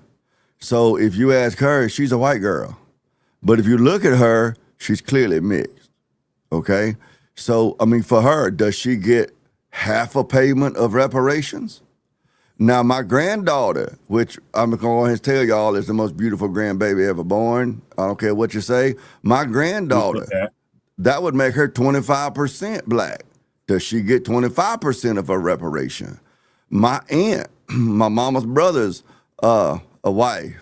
We didn't know what she was. She looked kind of like Eleanor Roosevelt. When she came down with kidney disease back in the 70s, the doctors kept trying to get family history from her. My mother said that her father looked like Red Fox. Tried to get family medical history. And finally, Aunt Lois got upset with him and said, look, a buzzard laid an egg on a flat rock and the sun hatched me. That's all I know.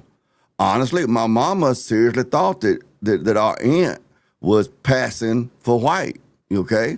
So, with people like that, how do you deal with it? And what it compels us to do is look at people not as human beings created in God's image and likeness, but rather a mathematical, biological formula measuring the melanin and the width of their nostrils. Come on, man, it's dehumanizing. And it sounds to me, honestly, like T. Reason don't care how easy or hard it is as long as he gets his bag. I'm just saying. I think other cultures or other races who have gone through atrocities and suffered similar evils in their history have gotten it. So I would ask, how were we able to identify who they were and make sure that they got what they were. We'll call it what they were, what they earned or what they deserved, for lack of a But better like the word. money that the Germans paid the Jews and stuff who had their homes and property taken, but that was done like within a generation or two. That wasn't done this long down the road. And I understand that it's a point of contention to say, oh, so the government can just wait a couple centuries and they're off the hook. I mean, that's not necessarily what I'm arguing, but I'm saying that when the Jews were paid that money by Germany, and in other situations like that other governments have done, it was relatively quickly. That it's so the logistical problems Wade and I are talking about were not actually an issue, but the issue that we have now. I mean, I don't know how you would do it, especially without ending up with black people paying tax dollars that are then paid out to themselves. So they're basically paying their own reparations. Why not just get the government out of our pockets, get them shrunk back down to as big as they have to be to do their absolutely necessary duties? Let black people, but let all of us keep more of our own money to do with it as we want. That way we're not paying because reparations would just be a smoke and mirrors at this point, where T. Reason going to work a job, he's going to pay a bunch of taxes, and then some of those taxes are going to be paid back to him for reparations, so he's reparating himself. That only makes sense in Washington, D.C., man. What if we take it from the ancestors of documented slave owners? What do you think about that? Well, I don't know. I mean, the Bible says that the son won't be held responsible for the sins of his father. You know, and my father was a bandito, married 7 times. He didn't raise any of his kids. Am I responsible for his sins or whatever? Or did I make decisions to take a higher moral ground? I mean, where we go? I'm not an MLK fan necessarily because he was a socialist, but what happened to judging a man by the content of his character? I mean, if we begin saying, well, because your great-great-grandfather or whatever was a slave owner, somehow or another we're going to punish you? How far is that going to go? Especially when you look at the fact that the African slaves were not kidnapped in the jungles by Europeans.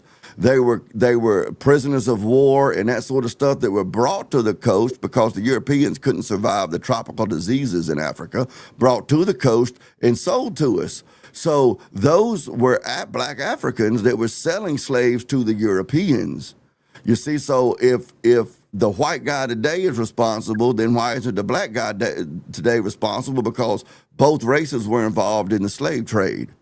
You see, there's a group here in Mobile, Alabama. There's a group here in Mobile, Alabama, in a little area called Africa Town up at the top of the Mobile Bay. And there's some dispute to the historicity, but the story is they were the last boat of slaves that were brought over because of a bet over a poker game. This was after importing slaves was illegal. And so there was some rich guys, that family still lives here in Mobile, by the way, that brought them in. They were getting caught. They burnt the boat. They scuttled the boat and everything. And when it was all found out, of course, all of the people who brought the slaves here got off scot-free. And the African community went up there to basically swampland. Who's shocked about how that worked out, right? And they founded their own little community called Africa Town, where they maintained their African traditions and stuff up there. Here's why I'm telling that story. One of those guys was the prince of one of the chiefs or kingdoms or whatever, his son, that came over on the boat with him because he could translate and keep the slaves in order. But when he got here, he couldn't get back, so he ended up living in the same neighborhood with the people that he helped kidnap, sell, and get over here. So that guy's descendants are likely still living in Mobile County. Should they get slave reparations when their ancestor is the reason that the Lewises and stuff up there in Africa Town got here? I think that's an easy enough answer to that question, though. If you were slaves, then yes, you get reparations. So, but they were never slaves.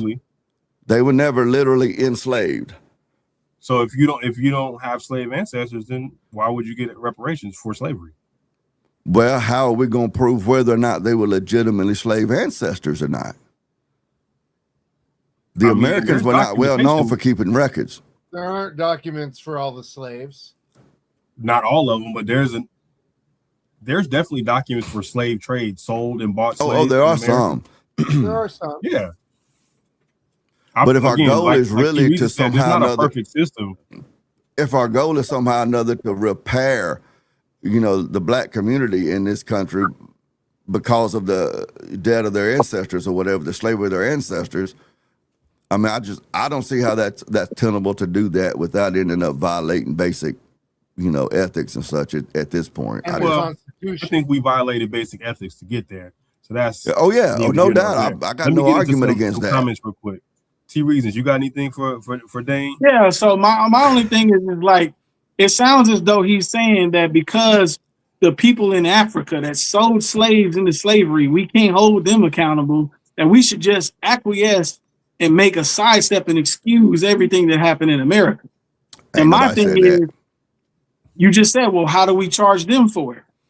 You see what I'm saying? Why don't they have to pay?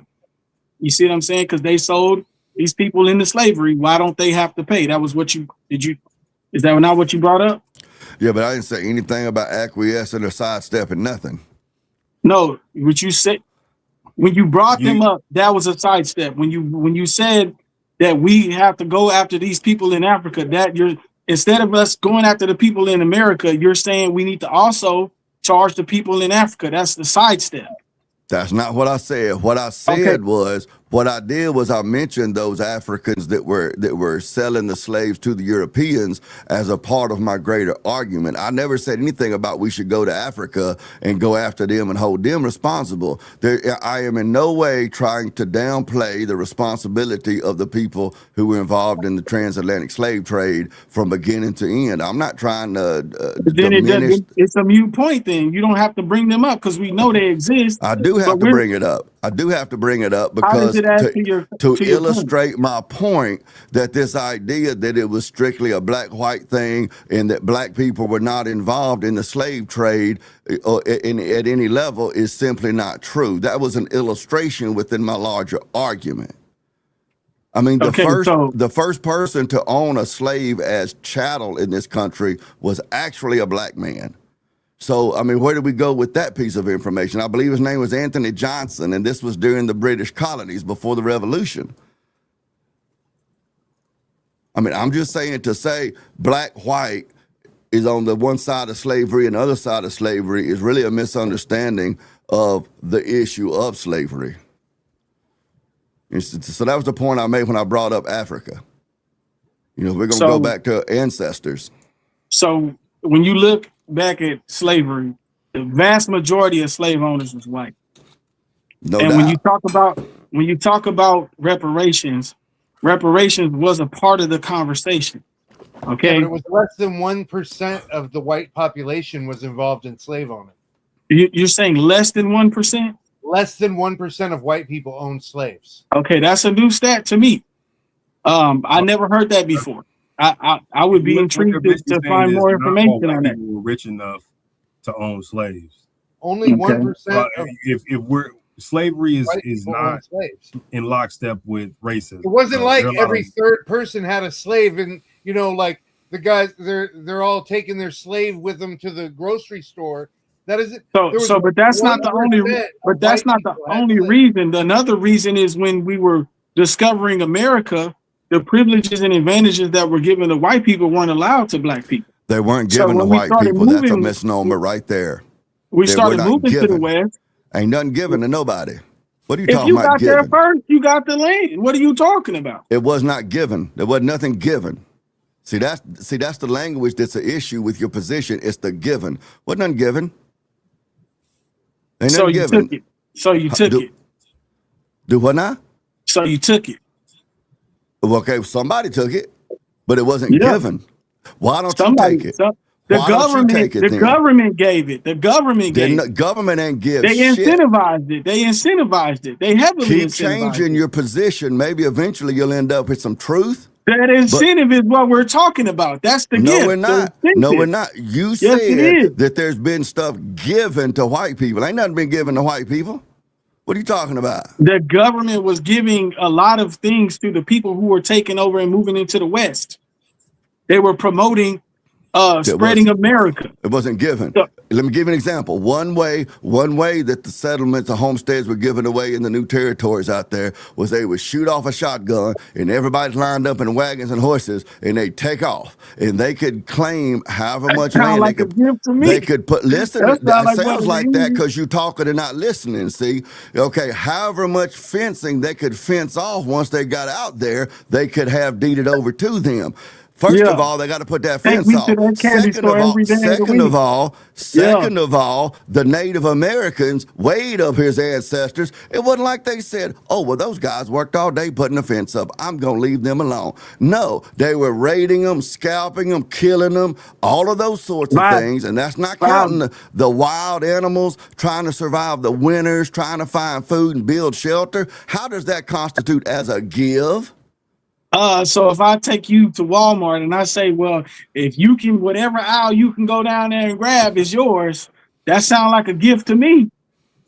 Unless you have grizzly bears and wild Indians in the store that's trying to shoot me and scout me and kill my wife and children. But everybody was living in that environment and circumstance at that time. That was not nobody was given anything. They were given. They were given. Okay, they were given a grandiose opportunity. Here's what they were given today.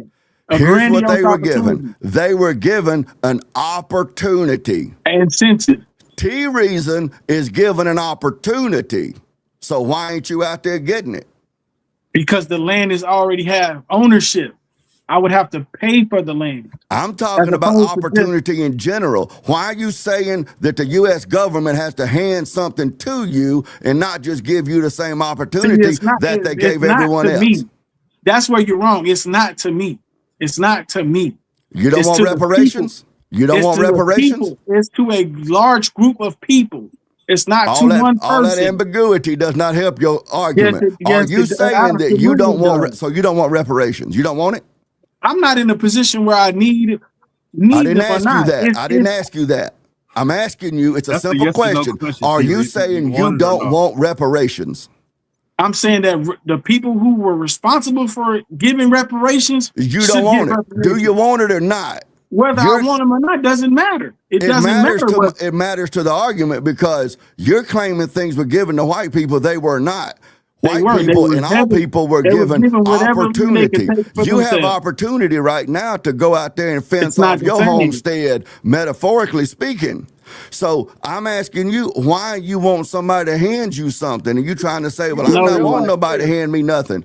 So you don't want reparations? Did you ever have someone take something away from your people? Were your people ever heavily enslaved and forced to work? So you're not going to answer my question. You're going to keep running away. You're going to keep running away from the truth. I'm answering your question. No, you're not. No, you're not. You're gish galloping. You're running away, man. You're not under the same parameters. No, we're not. You're running away. You make this claim. You make this claim that white people were given something that black people weren't given. You cannot defend whether or not they were given anything. So now you're changing your argument. Live in your home, you're going to say, well, my home was burned down. Are you not? That's what happened. That's exactly what happened. We're coming to the end. All right, I'm going to give it to T-Reason. T-Reason. So all I'm saying is the reparations that were already established needed to be given. Doesn't matter that they weren't given in the past. Doesn't mean that because of how much time has passed or how many other caveats you want to say, well, what percentage of a black person gets this amount and this and that. There's always a way to work out the fine details. You know, you had Asians get their not Asians, Indians. You had Indians or Native Americans. I won't even call them Indians. You have Native Americans get their reparations. You've had other groups of people get their reparations. So the fact that black people haven't been given their reparations does not mean they don't need to be given their reparations. It doesn't matter if we want them or not. It matters if where the circumstances a requirement of those Americans things. have never been given reparations. That was like a joke earlier, but Native Americans have never been given reparations. They received settlements for treaty branches and other injustices. They did. They got 1.3. They got 1.3 billion paid to 176 tribes. What are you talking about? That's not reparations. That is reparations. That's classified under reparations. That's a contract ruling in court. They took them to court because they violated a treaty. So what treaty did did the slaves ever participate in, let alone get broken? So just real quick, the definition of reparations is measures including financial compensation, restitution, rehabilitation, and symbolic apologies designed to acknowledge and repair injuries from systemic injustice, such as slavery, colonization, or human rights violations. So, Wade, technically, what the Native Americans got is reparations. Because of symbolic apology? They got it legally, but they legally sued for We reparations. need to get ours legally. There's still going to be legislation that has to get passed in order for it to happen. Native American, you guys realize that Native Americans are like their own countries, right? You guys understand that? That like the Choctaw Nation of Oklahoma, that isn't some bullshit. They're a nation. No, but it's not. They sued in court as one nation suing another nation.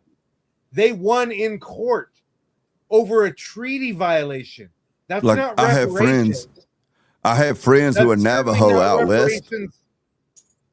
And one of them was explaining to me a few weeks ago that the reason on the reservation they all live in mobile homes is because all of the land is owned by the reservation. So it doesn't make sense. You can't get a mortgage to build a house because it all belongs to, it's basically a socialistic type setup with the property on the reservations for the Navajo out there and everything and whatnot, because they're a separate nation legally. Now they're under the authority and such of the Department of Indian Affairs of the U.S. government.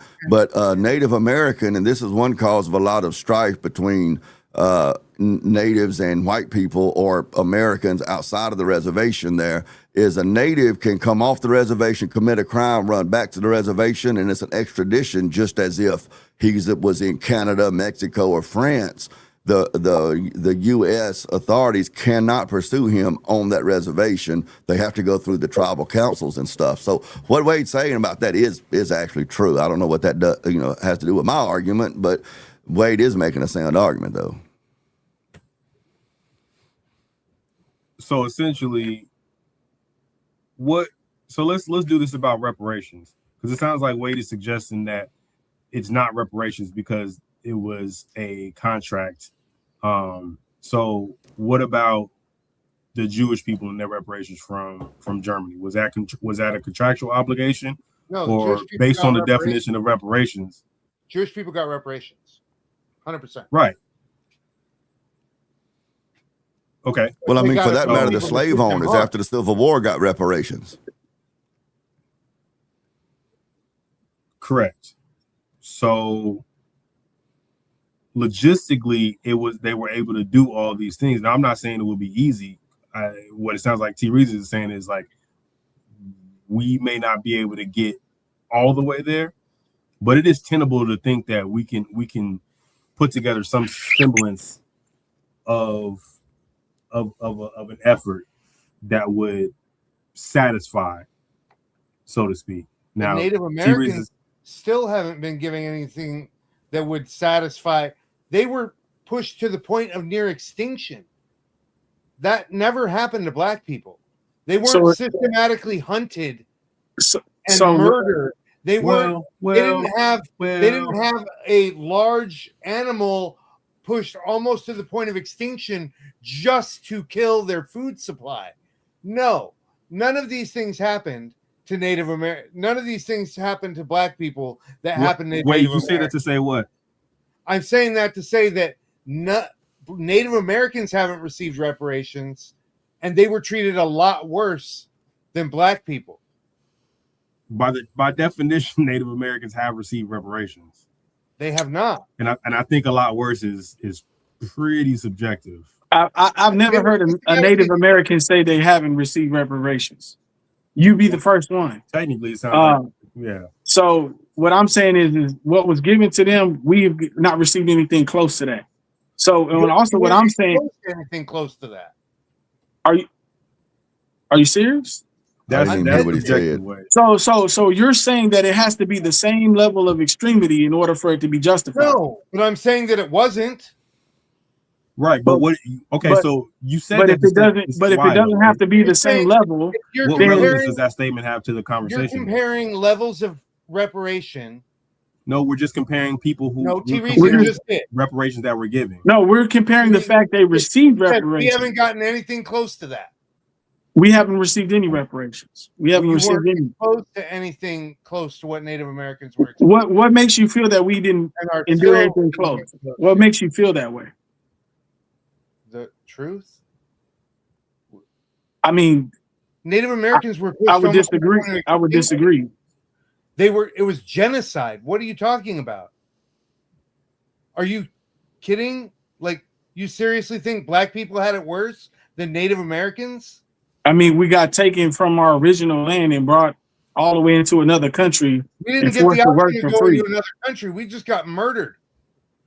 I mean, there's been wars all over the world. Yeah, not to the same level of the American. Well, I mean, there's been slavery all over the world There's too, been and I'm entire afraid there's been entire nations I- wiped I out. don't- slavery all over the world. I don't There's know if been my entire nations It's wiped not- off. this I don't planet. know if It's not even close. The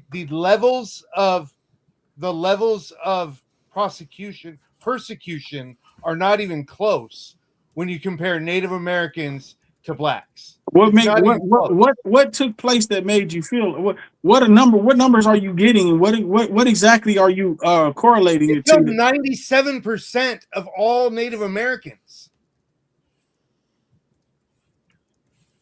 Like there's a number, look that number up. They killed 97% of all Native Americans. They almost extincted them. They didn't do that to black people. Wait, if I could just add something in here in all fairness, just to, like fair and unbiased, the vast majority of Native Americans in this country, as tragic as it was, they were killed because of European diseases. Now, the extinction or the near extinction of the buffalo and the wars and stuff like that did play a significant part, but the vast majority of Native Americans, as horrible as it was, were killed because of European diseases. That's where the near extinction actually would have come from. Some of which were transmitted on purpose. Well, yeah. The smallpox blankets and that sort of stuff, correct. But it wasn't. But that was like one incident. But yeah, I'm just the voice of reason. Right. I mean, it was because of disease. What was the reason they were giving reparations? What was the reason behind that? Because they were almost extincted. So that was in the actual legislation brought up in court. I don't know what the actual legislation states. Yeah, that's what I'm curious of. Someone I'm else. curious to know what Honestly, actually took place. But If I could be regardless, the voice, you can have varying circumstances and still be awarded reparations. It don't have to be the actual exact equivalent. All it I'm has not to do saying is that be it an could. atrocity. I'm And not and saying what that it could. what freshly read under the definition, this is something that has already happened, and this is something we all can agree falls under that guideline. So if it falls under that guideline, you don't have to necessarily compare it exactly to the fact there was extinction and all these other things you're bringing up. What was there a wrong and injustice done to a population and a group subset community in America? And Yes. so Are reparations owed? Yes. How do we start the process for those reparations? as well? According to the definition that Freshly Snipes read, blacks have been given reparations, symbolic apologies. Has that not happened a million times? Where would you say it was done through the government? The government does it all the time. No, like to the entire black community. Where would you say that was done? Well, I can give you And one. specifically under reparations. It's specifically under the title of reparations. What Wade is saying is, based on the definition of reparations, a symbolic apology would count as a form of reparation. And I'm asking, what was that symbolic apology? That's what I'm curious of. Because it would have to be a symbolic apology that also is accompanied by saying this is reparations. Why would it have not necessarily? No. And I only say that is because what Wade's talking about with the Native Americans isn't labeled as reparations. Based on the definition, it counts as reparations, but it's not labeled as reparations. I hope he lost connection and didn't rage quit on us. I don't think we were in the. No, I don't think he would have rage quit, but it's always wondered when they disappear like that. We had a good discourse, gentlemen. I appreciate your time and your efforts and your energies. We're gonna go ahead and wrap it up.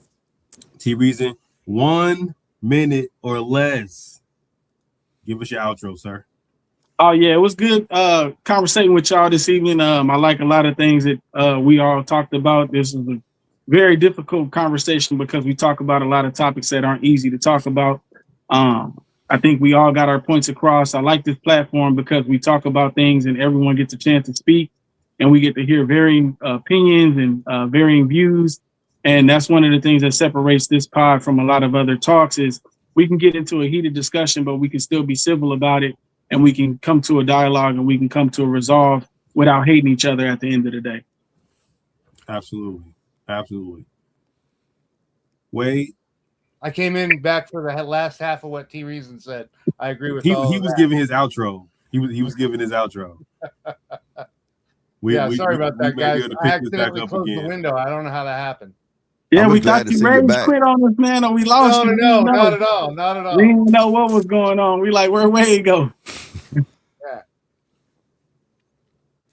I think he was calling on you, Wade. Before we get to your outro, Wade, let me go. Oh, we're doing an outro already? Yeah. Short one. You said already.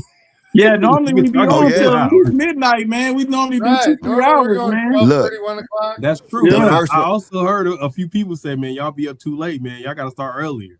Forget them. Forget them old people, man. The first one I was on, I think went to about 3 or 4 in the morning, man. I was lit. Time, yeah. And then the next one was like about 2 o'clock in the morning. And then the next one was like 10 o'clock. Well, we wrapping up. I'm like, what? Wait, wrapping up. I ain't tired of beating up on T Reason yet. Oh, you ain't never got started, man. I was waiting for the punches to get thrown, man. See, he's so dumb, he don't even know I've been whooping him this whole time. You see that, No. You've been getting outboxed. I been dodging everything you've been throwing at me. So it's you've been dodging. Stuck. That's true. You've been dodging. Yeah, you've been Muhammad dodging. Ali style, though. Muhammad Ali style, though. You know hold on real quick, gentlemen.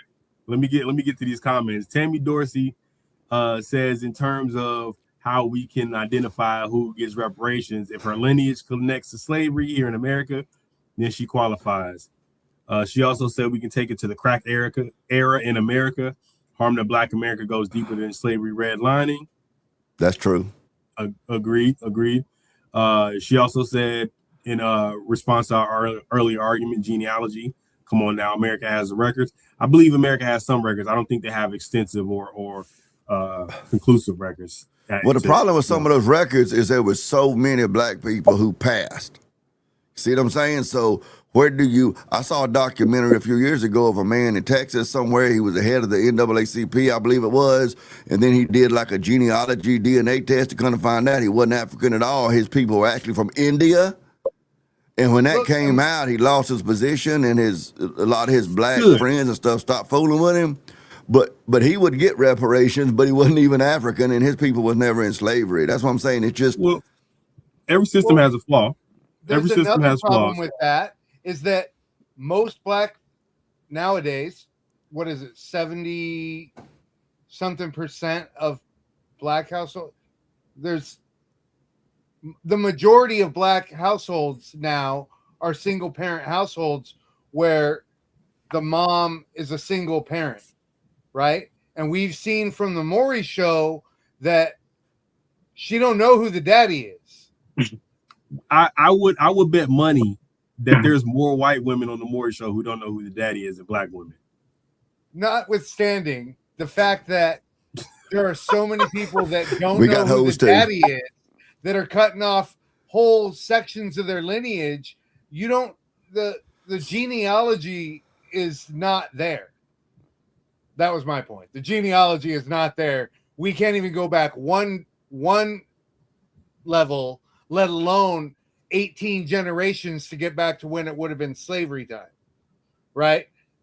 Most families in America, I would say, can't get past the late 1800s with most of their genealogy. Where would the genealogy be missing from? I mean, if you're tracing it back to... Because they just forget. They don't have... Do you have your right? But your grandpa's birth genealogy doesn't certificate? have to do with how well you remember where you came from. Most of No, us yeah. don't have that knowledge. That's why No, you it would does. base it off of the. It's based off the records bloodline. and stuff, but you don't have the records. Do you have your grandfather's birth certificate? No, I agree with what you're saying. So Right, you're saying then that the how do you even information know is what not your there, but there great-grandfather's name are records. No, but how would you even know what your great-grandfather's name was if you don't have your grandfather's birth certificate?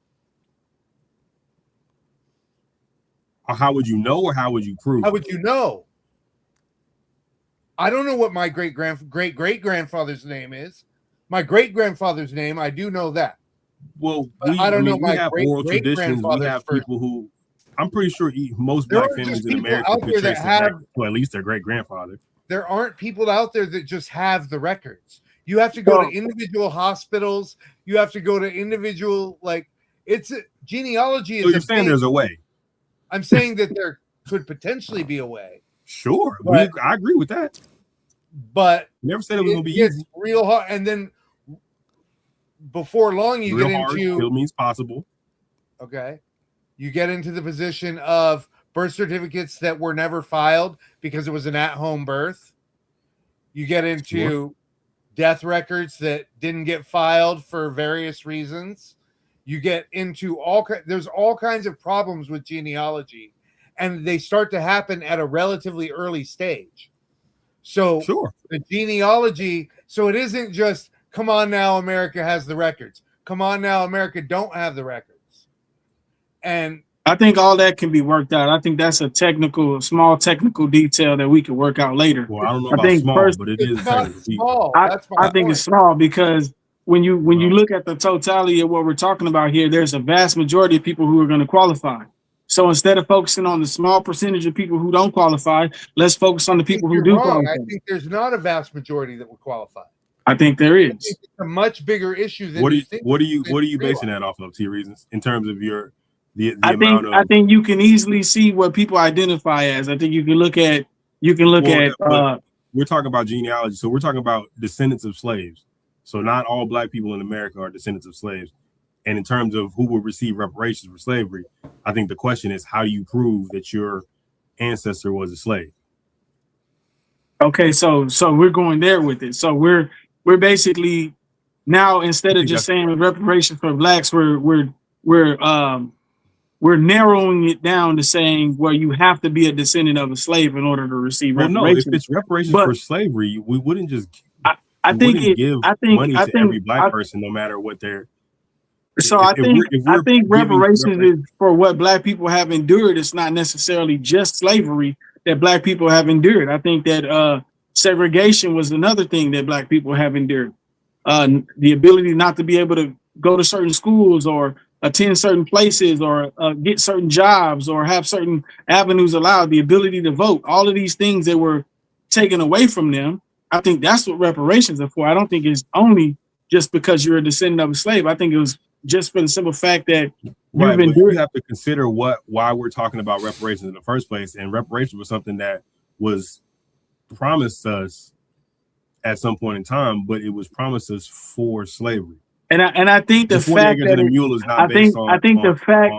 the fact that it took so long for them to be paid, and now we don't have a way that makes it even worse. Now like a lot of times when you make a mistake, you have to encompass everything that you made the mistake for, right? So like if you have an error take place, in order to compensate for that error, you might have to include something into that you wouldn't necessarily have to include, but because you made the error, now you're responsible for all of these things that are encompassed in that, not just one specific thing. You can't always go back to that exact specific thing. Sometimes you have to use a wider net to make up for the error. Real quick, I don't disagree with you, but I think that we are getting into too many hypotheticals when we're talking about a quantitative reparation. We're talking about something that was already promised. Reparations is not a thing that we came up with. It's not an abstract concept, right? 40 acres and a mule, we would just be kind of extrapolating what 40 acres and a mule translates to today. But that being said, when you're talking about moving the goalposts, so to speak, to what reparations should encompass versus what it was for. I think we're getting to hypotheticals, and I don't know if we can do that when we're talking about a number, money. I end up bringing this up probably on every podcast, but I'm Scotch Irish, and the Irish are pretty much considered the N-words of Europe. Okay, so if we're going to just expand it to all people who were, somehow or another discriminated against, it's a lot more recent. The newspaper ads for jobs, it said, Irish need not apply. So I mean, I could even make that argument against, because like I said, to me, white people don't exist. You talking about in America, Dane? Right. Or you talking about in America? In America. White people and Italians for a long time were not even considered white by the English and the Dutch and those people. So, I mean, that's a rabbit hole to go down, but I'm just saying that we can't get into that now. That's why I say that white people don't really exist in the way that pop culture has it set up and everything. My Scotch Irish ancestors came here and we got run out of town. We had to go to Appalachia, and most of them are still there. That's why the South has two cultures. We have the Scarlett O'Hara Southern Belles, and we have the rednecks like me. That's the Barbadian slave lords and the Scotch Irish. But that's a whole other story that I'd love to get into. But I'll spare you all of that. I have a question, though. No. I have a question for the pro-reparation people real quick. How much money, what dollar figure would satisfy the debt of the American people? Keep it in mind, most everybody hearing this is American people. What dollar figure? It's easy to talk about reparations in this ambiguous, vague concept. What dollar figure would you agree would be enough? For me personally? No, in general. Let's try to stay away from me personally, because that gives room for everybody to run around and hide. This is what I would think would work for general. This is what I think would work. What was originally promised. Right? So when I say that, what I mean is... What was promised? 40 acres and a mule. Do you know who promised that? So... Do you know who promised that? It was not the federal government. It was a Union general. If I'm not mistaken, it was Sherman, but I could be wrong on that. But that was not a commitment from the federal government or the U.S. government. That was an Army general. The promise. I've heard that a lot. Okay. Go ahead.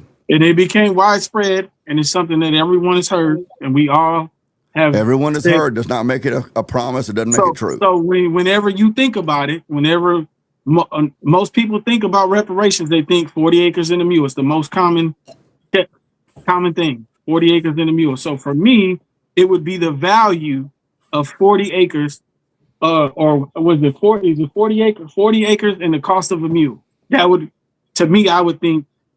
That would be the equivalent. Do you know how much 40 acres is worth? No, I do not. It depends on where you're at in the country.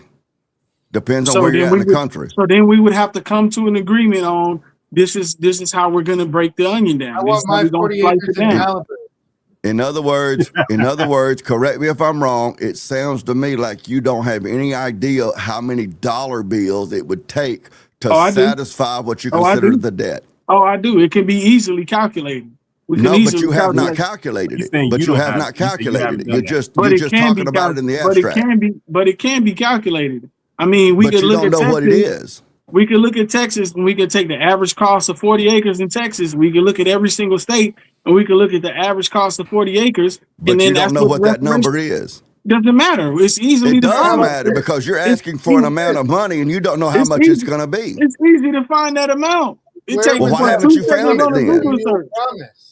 So you're demanding an amount of money, but you don't know how much money it would take. It can be that's easily quantifiable. It's not like it's not quantifiable, like infinite. Well, why haven't you done it? You're asking for something and you don't know how much you're owed. I said we have to get the conversation started. Like I said, the process has to start with open dialogue and the conversation to say, okay, here's what we need to do. The conversation's been going on for 175 years. But like right now, it's just like hypotheticals. But in order for it to actually take place, we'd have to have the collective come and sit down and say, okay, the same way they gave reparations to the Indians, they had to have open dialogue. There had to be some sort of discourse to get the ball rolling. So you would have to have some sort of discourse. In other words, you don't have a dollar figure in mind. Like I said, the dollar figure is the value of 40 acres and the cost of a mule. How much is that? Are you telling me right now that it's impossible for you to know how much 40 acres of land and I'm a mule not would telling, cost? I'm asking. I'm So asking. real quick. Let me. So T Reasons, Dane is asking you an actual dollar figure. You don't have that right now. Dane, I do have that. Okay, what is it? I can literally get it in like 2 seconds. Which means you don't have it right now. Okay, so we're being Dane. No, let him get it. Let him get it. What part of that? That's fine. I just want to know, because Dane's saying he doesn't have it. I'm asking, what relevance does that have to Dane's argument? The actual number. Well, because it's easy to say things like reparations, and this occurs in a lot of different issues where people make these claims to these abstract ideas that they've never really thought out. It's very likely, for instance, whatever number T Reason comes up with, whether it's 100,000, 200,000, 400,000. At that point, this is Socratic irony. At that point, let's say he says $1 million. It's not going to be that much, but let's say it equates to $1 million. Well, then my next Socratic question is going to be to ask him, are you telling me the only thing the suffering of your ancestors was worth was that $1 million? And if you're paid that $1 million, then you'll stop believing that you're owed something by the government or whatever. See, it's a Socratic irony that goes on. Absolutely. Well, I think absolutely. At that point, then you can say reparations was given. We did what we could. Obviously, you're still going to have some type of feelings. It's never going to take the feelings away completely, but we did our due diligence and we did what we said we were going to do. Well, then the $1 million wasn't enough if it doesn't take your feelings away completely. If it doesn't make you feel like you're 100% American, if it doesn't make you feel like you have been set right, well, then it didn't work. It didn't work. You think the reparations that the Jews received took their feelings away? It don't work like that.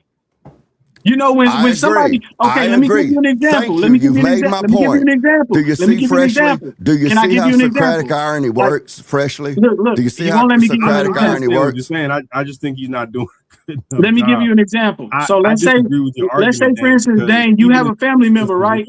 And they walking across the street and they get hit by a fire truck. Here we go with another T Reason hypothetical story. No, this has happened. This happens all the time. This is a real life scenario.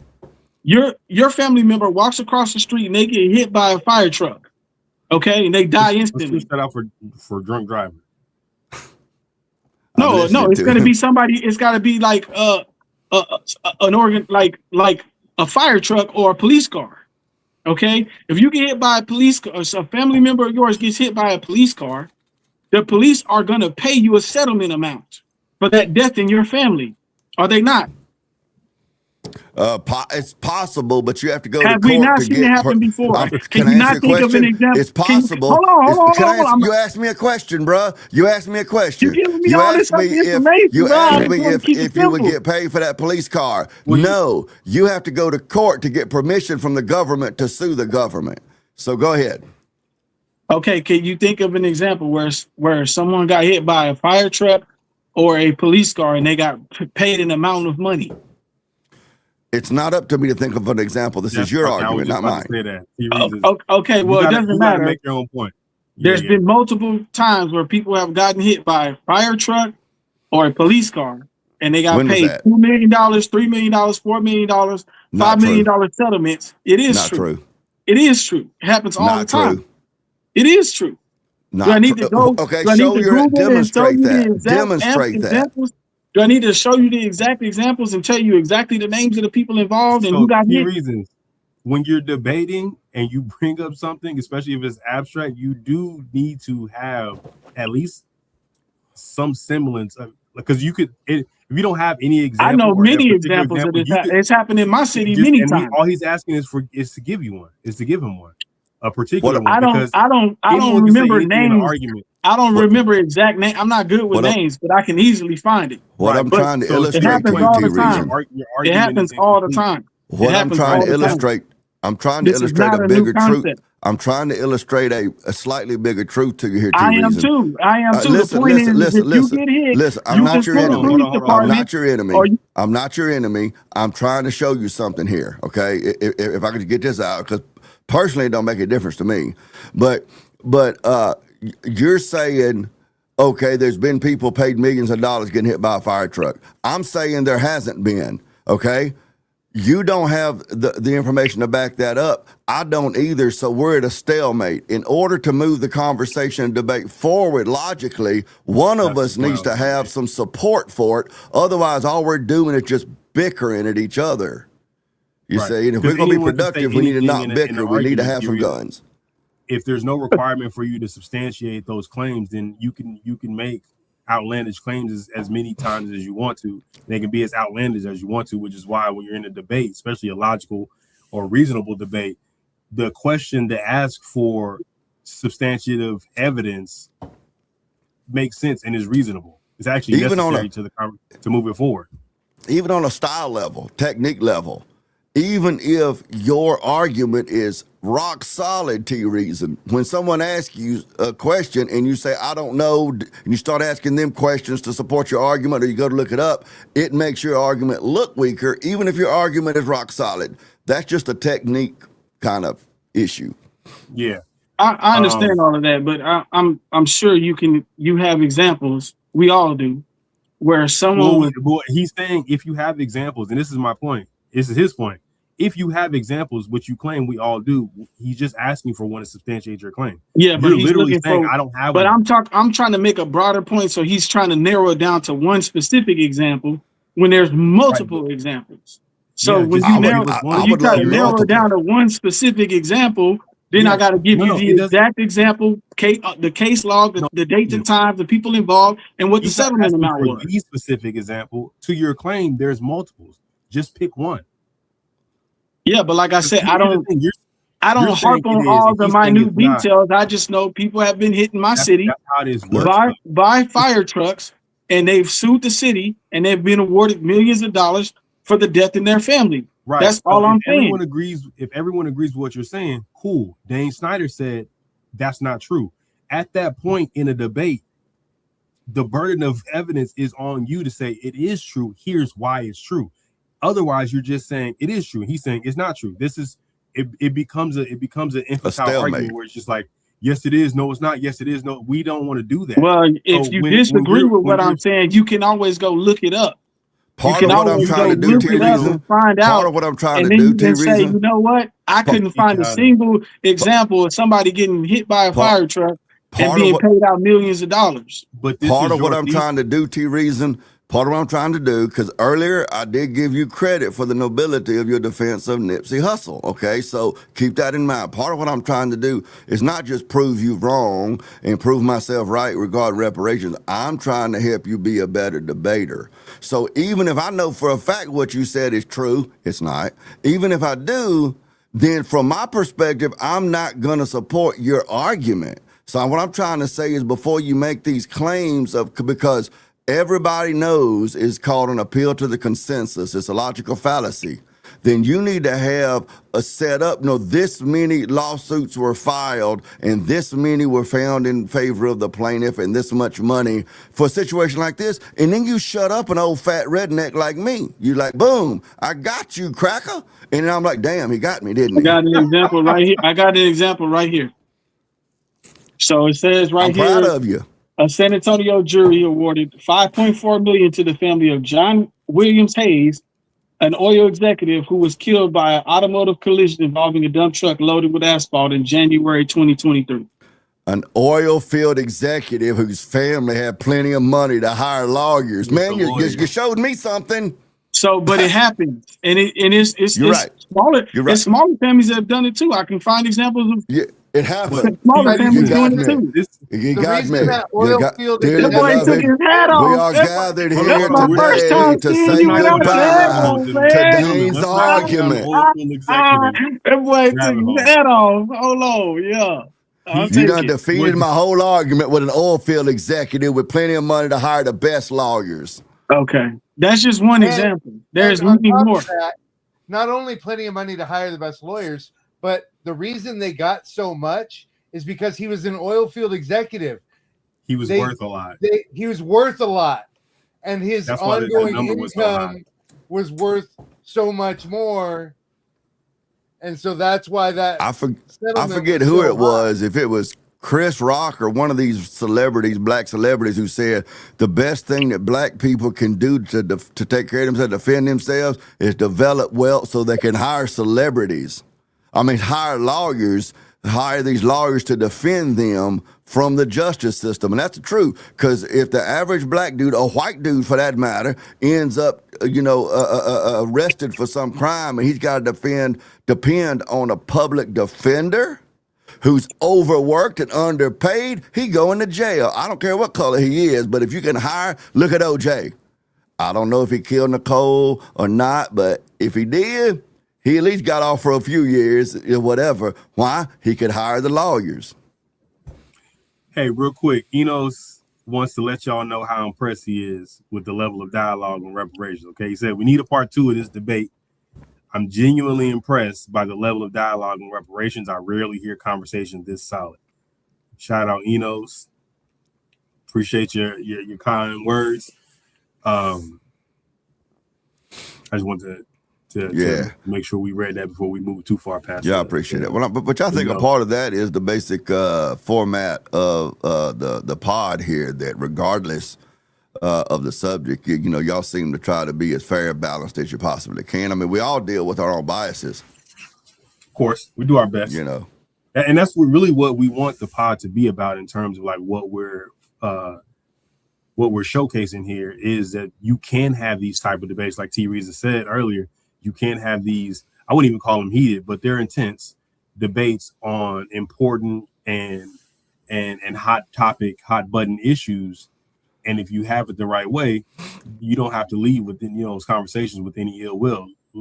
Likely you'll leave with some sort of education, or at least a different insight on something you may not have thought about before. So, well, there needs to be competent and respected moderation.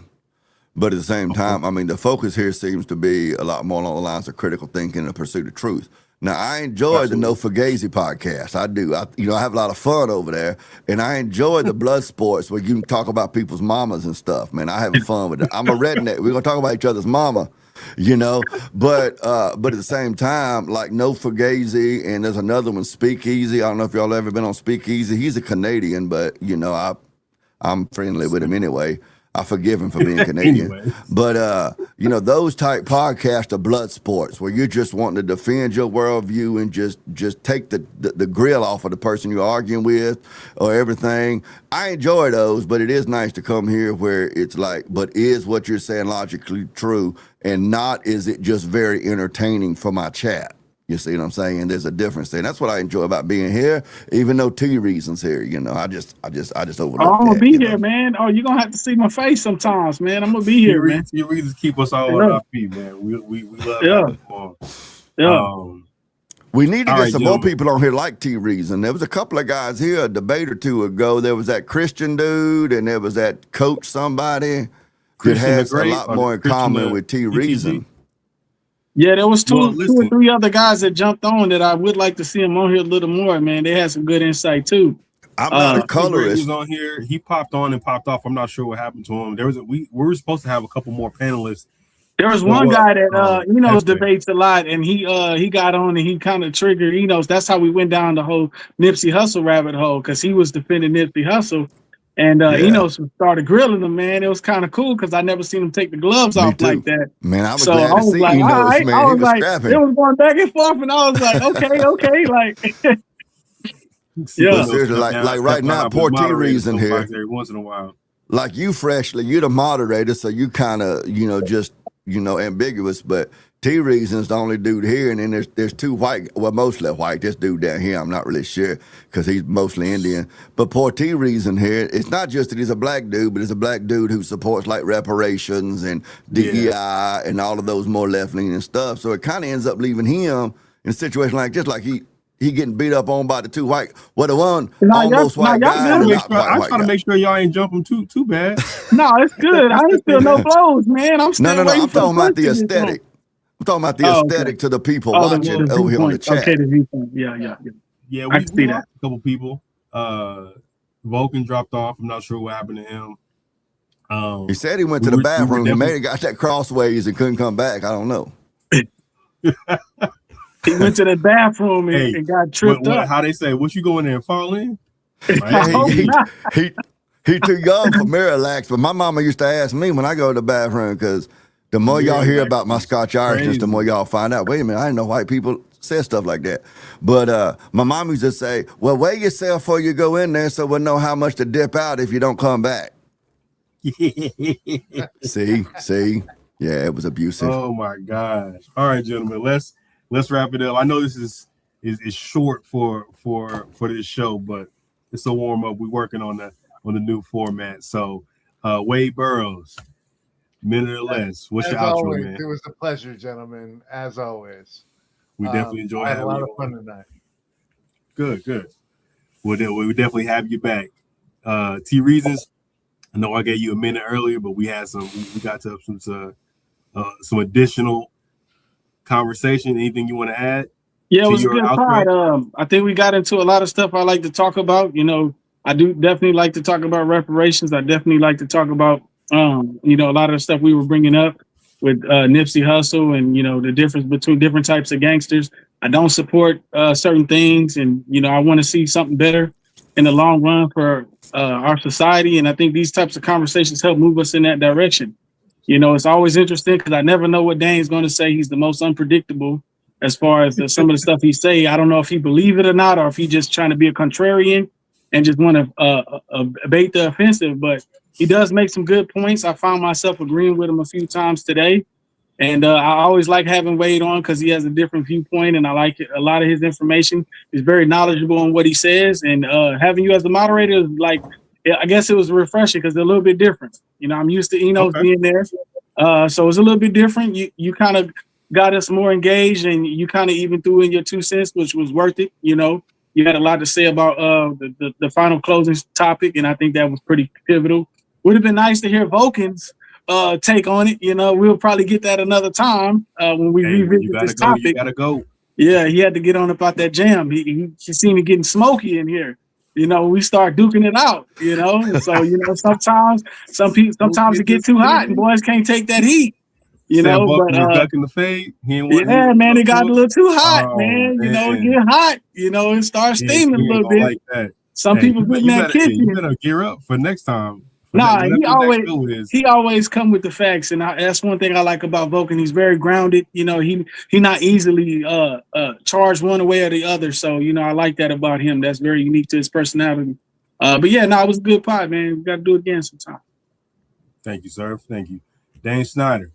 What you got? And what I like about Vulcan is that, you know, he does seem to always try to stay on like kind of the Mr. Spock thing. Of course, it goes with the name.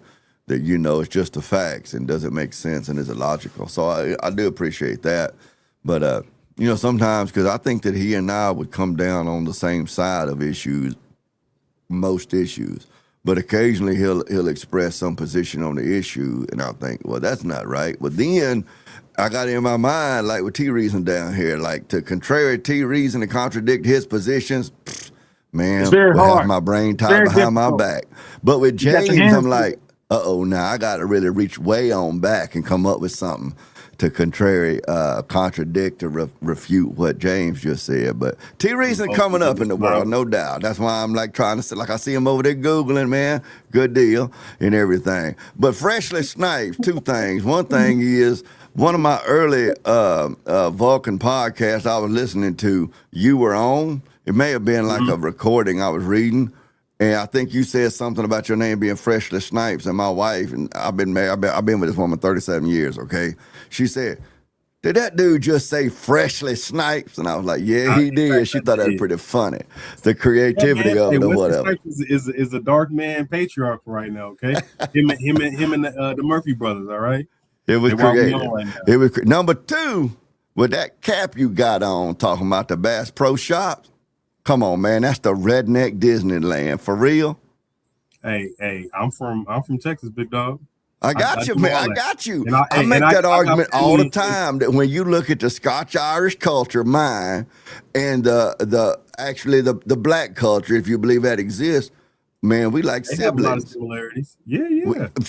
Man, we come from the same root. What you talk? I'm gonna be honest with you. I went out in T Reasons. You in San Antonio? That's my fault. We shouldn't have done that. I went to a rural high school, so I'm locked in. I got a lot of redneck friends. Plus, I served, so I also still got a lot of redneck it's friends. basically when you get to the redneck, the Scotch Irish, and the average black culture, it's the same culture for the most part. If you don't consider chattel slavery, but the Scotch Irish, we were just like paper thin level above that, but that's where we were. But yeah, I try to talk about that. I shouldn't say this, but I'm a realtor. And years ago, I was showing houses to a black young lady from the county north of us, Washington County, which is a real rural county. And I was showing her houses in Mobile and everything. And I done had this conversation several times. I can't speak on the crime statistics or racial makeup of a neighborhood. I can get fined and all that kind of stuff. So I was unlocking the door for this house, and she came walking up to me, and her eyes all big, and she says, she's like, "Dang, is this are we in the hood?" And I looked at her and I said, "You know I can't answer that question for you." I said, "But look around, there's burglar bars on the windows. You make your own decision." But she ended up buying that actual house. And she lived there for about a year, rented it out, moved back to Washington County to her horses and her farming and her pigs and her chickens and stuff. See, I don't know why she came to the hood anyways. I would have never left the farm. She works in Mobile. And she had a brand new baby girl, and she was tired of that commute because it's about an hour or so commute back and forth. She spent a year, rented that house up, moved back to the country. Well, sound like she got she raised her at least the first year her child's life. She had a little dirt on her elbow, got a little culture on her. But the thing is, though, in the media, we were talking about hip hop before, hip hop or rock and all that kind of stuff. So much of the society, especially the less melanated ones like me and Wade, if they're not personally, connected, like have actual close friendships with black people, like I'm talking about you going to their kids' birthday parties, their kids come and spend the night at your house, that kind of relationship, right? Then the only black community they've been exposed to in the last 20, 30 years has been hip hop. And that's what they believe is the black culture. They don't know about redneck black people like you with the Bass Pro Shop on, man. They don't know y'all exist, man. They don't know. That's. I will say that while that is probably, I'll give you 50-50. I've experienced that personally multiple times where I've had that moment, that memeable moment almost. It was like, dang, I didn't know that y'all came in this flavor. And it's just like, I ride, I shoot, I hunt, I fish, I'm an outdoorsman, all that stuff. And it's just like, yeah. But to your point, go ahead. It's born out of ignorance in a lot of spaces. Sometimes willful ignorance, but a lot of times it's an exposure ignorance. It's like, hey, that's what it is. How I grew up. I know, and I'll tell a short story that Vulcan and I we always have. Back in the day, we were roommates, and one of our roommates was a younger Caucasian lady who had grown up in like rural West Texas. So I used to be a voracious reader. Vulcan was writing poetry. He was writing some poetry. So if y'all don't know, Vulcan used to get into like some slam poetry. He's pretty solid. She came out and saw him writing poetry, and she was like, "Oh, you're writing poetry?" He was like, "Yeah." And she said, "Well, I write poetry too." And then right after that, she said, "But it's not about the hood or anything," as if that's the only thing that black people could write poetry about. And it was a shared moment of laughter for us. But further in the conversation, she intimated like, "Hey, where I grew up at for like the majority of my life until I left and came down here, the only black person I was ever exposed to was the preacher, the pastor of our church." So there are instances and interactions out there that are purely ignorance born. Like I just didn't know. And it happens on both sides of the field. I would say it happens on both sides because I've also been certain, so to speak, about the fair skin. I'm like, oh, you actually cool. I think we've all had that to where it's like, I ain't know, show up at the party, get down. You're like, okay, you got a little flavor to you, and we wasn't expecting that based on. So it exists, and I love discourse like this. We can kind of expose that thing and show people like, hey, I ain't never been at a cookout, a Thanksgiving, a dinner on the ground, or nothing where there was no raisins in the potato salad. I don't know where the hell that came from. I just seen it. I just seen it the other day. Somebody put raisins in the coleslaw. New Hampshire or something. Table. They got raisins in potato salad. They got raisins in the coleslaw. No, that's not. I can never. It's like, come on, man. You ain't flipped the table, T Reasons? Man, I started to, but it was some other good stuff on there. But man, the coleslaw wasn't calling out to me, man. I'm also what I used to be. I'm still a mentee with my brokerage, but I don't do much mentoring anymore. But years ago, there was this one young lady. She was a black realtor in her 30s. And she and I got to be friends because, you're mentoring her into the business. And we got talking about the different cultures. And I try to explain to her that, man, there's a lot of white people that eat the same food as black people. She started quizzing me on different things, And then I was like, yeah, we eat hog mogs. Yeah, we eat chitlins. I don't eat chitlins no more. My brother does. I said, you didn't want to lift the lid on my granddaddy's stove for fear you'd see a bunch of squirrel heads floating around in there for squirrel head soup. Oh, yeah. We eat what are you talking about? My granddaddy would suck a doggone ham hock till there wasn't nothing left for the ants. What you talking about? She was in her 30s. She was literally sincerely surprised and shocked that white people ate what she thinks of as soul food. And me trying to explain to her, no. Poor white people ate the same foods for the reason that black people ate it, because that's what we could manage to buy. We slaughtered a hog or a cow or a chicken or whatever. We had to eat everything in that thing that was edible. You see what I'm saying? But in her mind, that white people didn't eat that kind of stuff. Tripe, hog maws, that kind of stuff. But it's just, it's like you said. And find out what they about, guys.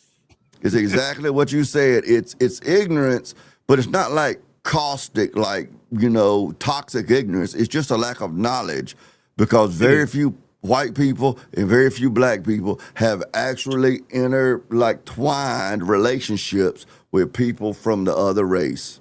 All they know is what they see on TV and what they say. And they work with them. I would say, unfortunately, that's true. I won't say very few, but I think not enough are actually engaging in these conversations that will lift the veil of ignorance. So it's like some people are remaining ignorant out of fear. So you're like, I don't know. Well, you could find out if you so chose. But, most human beings are, prone to stay in their comfort zone. And if their comfort zone is it looks one way and they never leave it, then it's reasonable to think that they would grow up in ignorance and continue in that until they were forced out of it. So I think hopefully we get folks that watch shows like this to where we're presenting something that would help force them out of that ignorance, that comfort zone. But first of all, we need to come from a position where we set our own personal feelings aside. And we're coming to get to know the other person, and we're coming to look for facts and truth, and not just to defend grandmama and granddaddy and defend ourselves on a personal level. We got to set that aside and come to that person as, you're a man, I'm a man. Let's get to know one another, that sort of stuff. That's what I think. True story. All right, guys. Thank you, folks, for coming and watching. We appreciate everyone in the comments. Tammy Dorsey, Enos, of course. What was Help the Bear, as always. Leah Bobel, we appreciate y'all for keeping the comments active and lit. We hope to see you at the next show. We appreciate you for coming out. Don't forget to like, comment, and subscribe. We out. Freshly.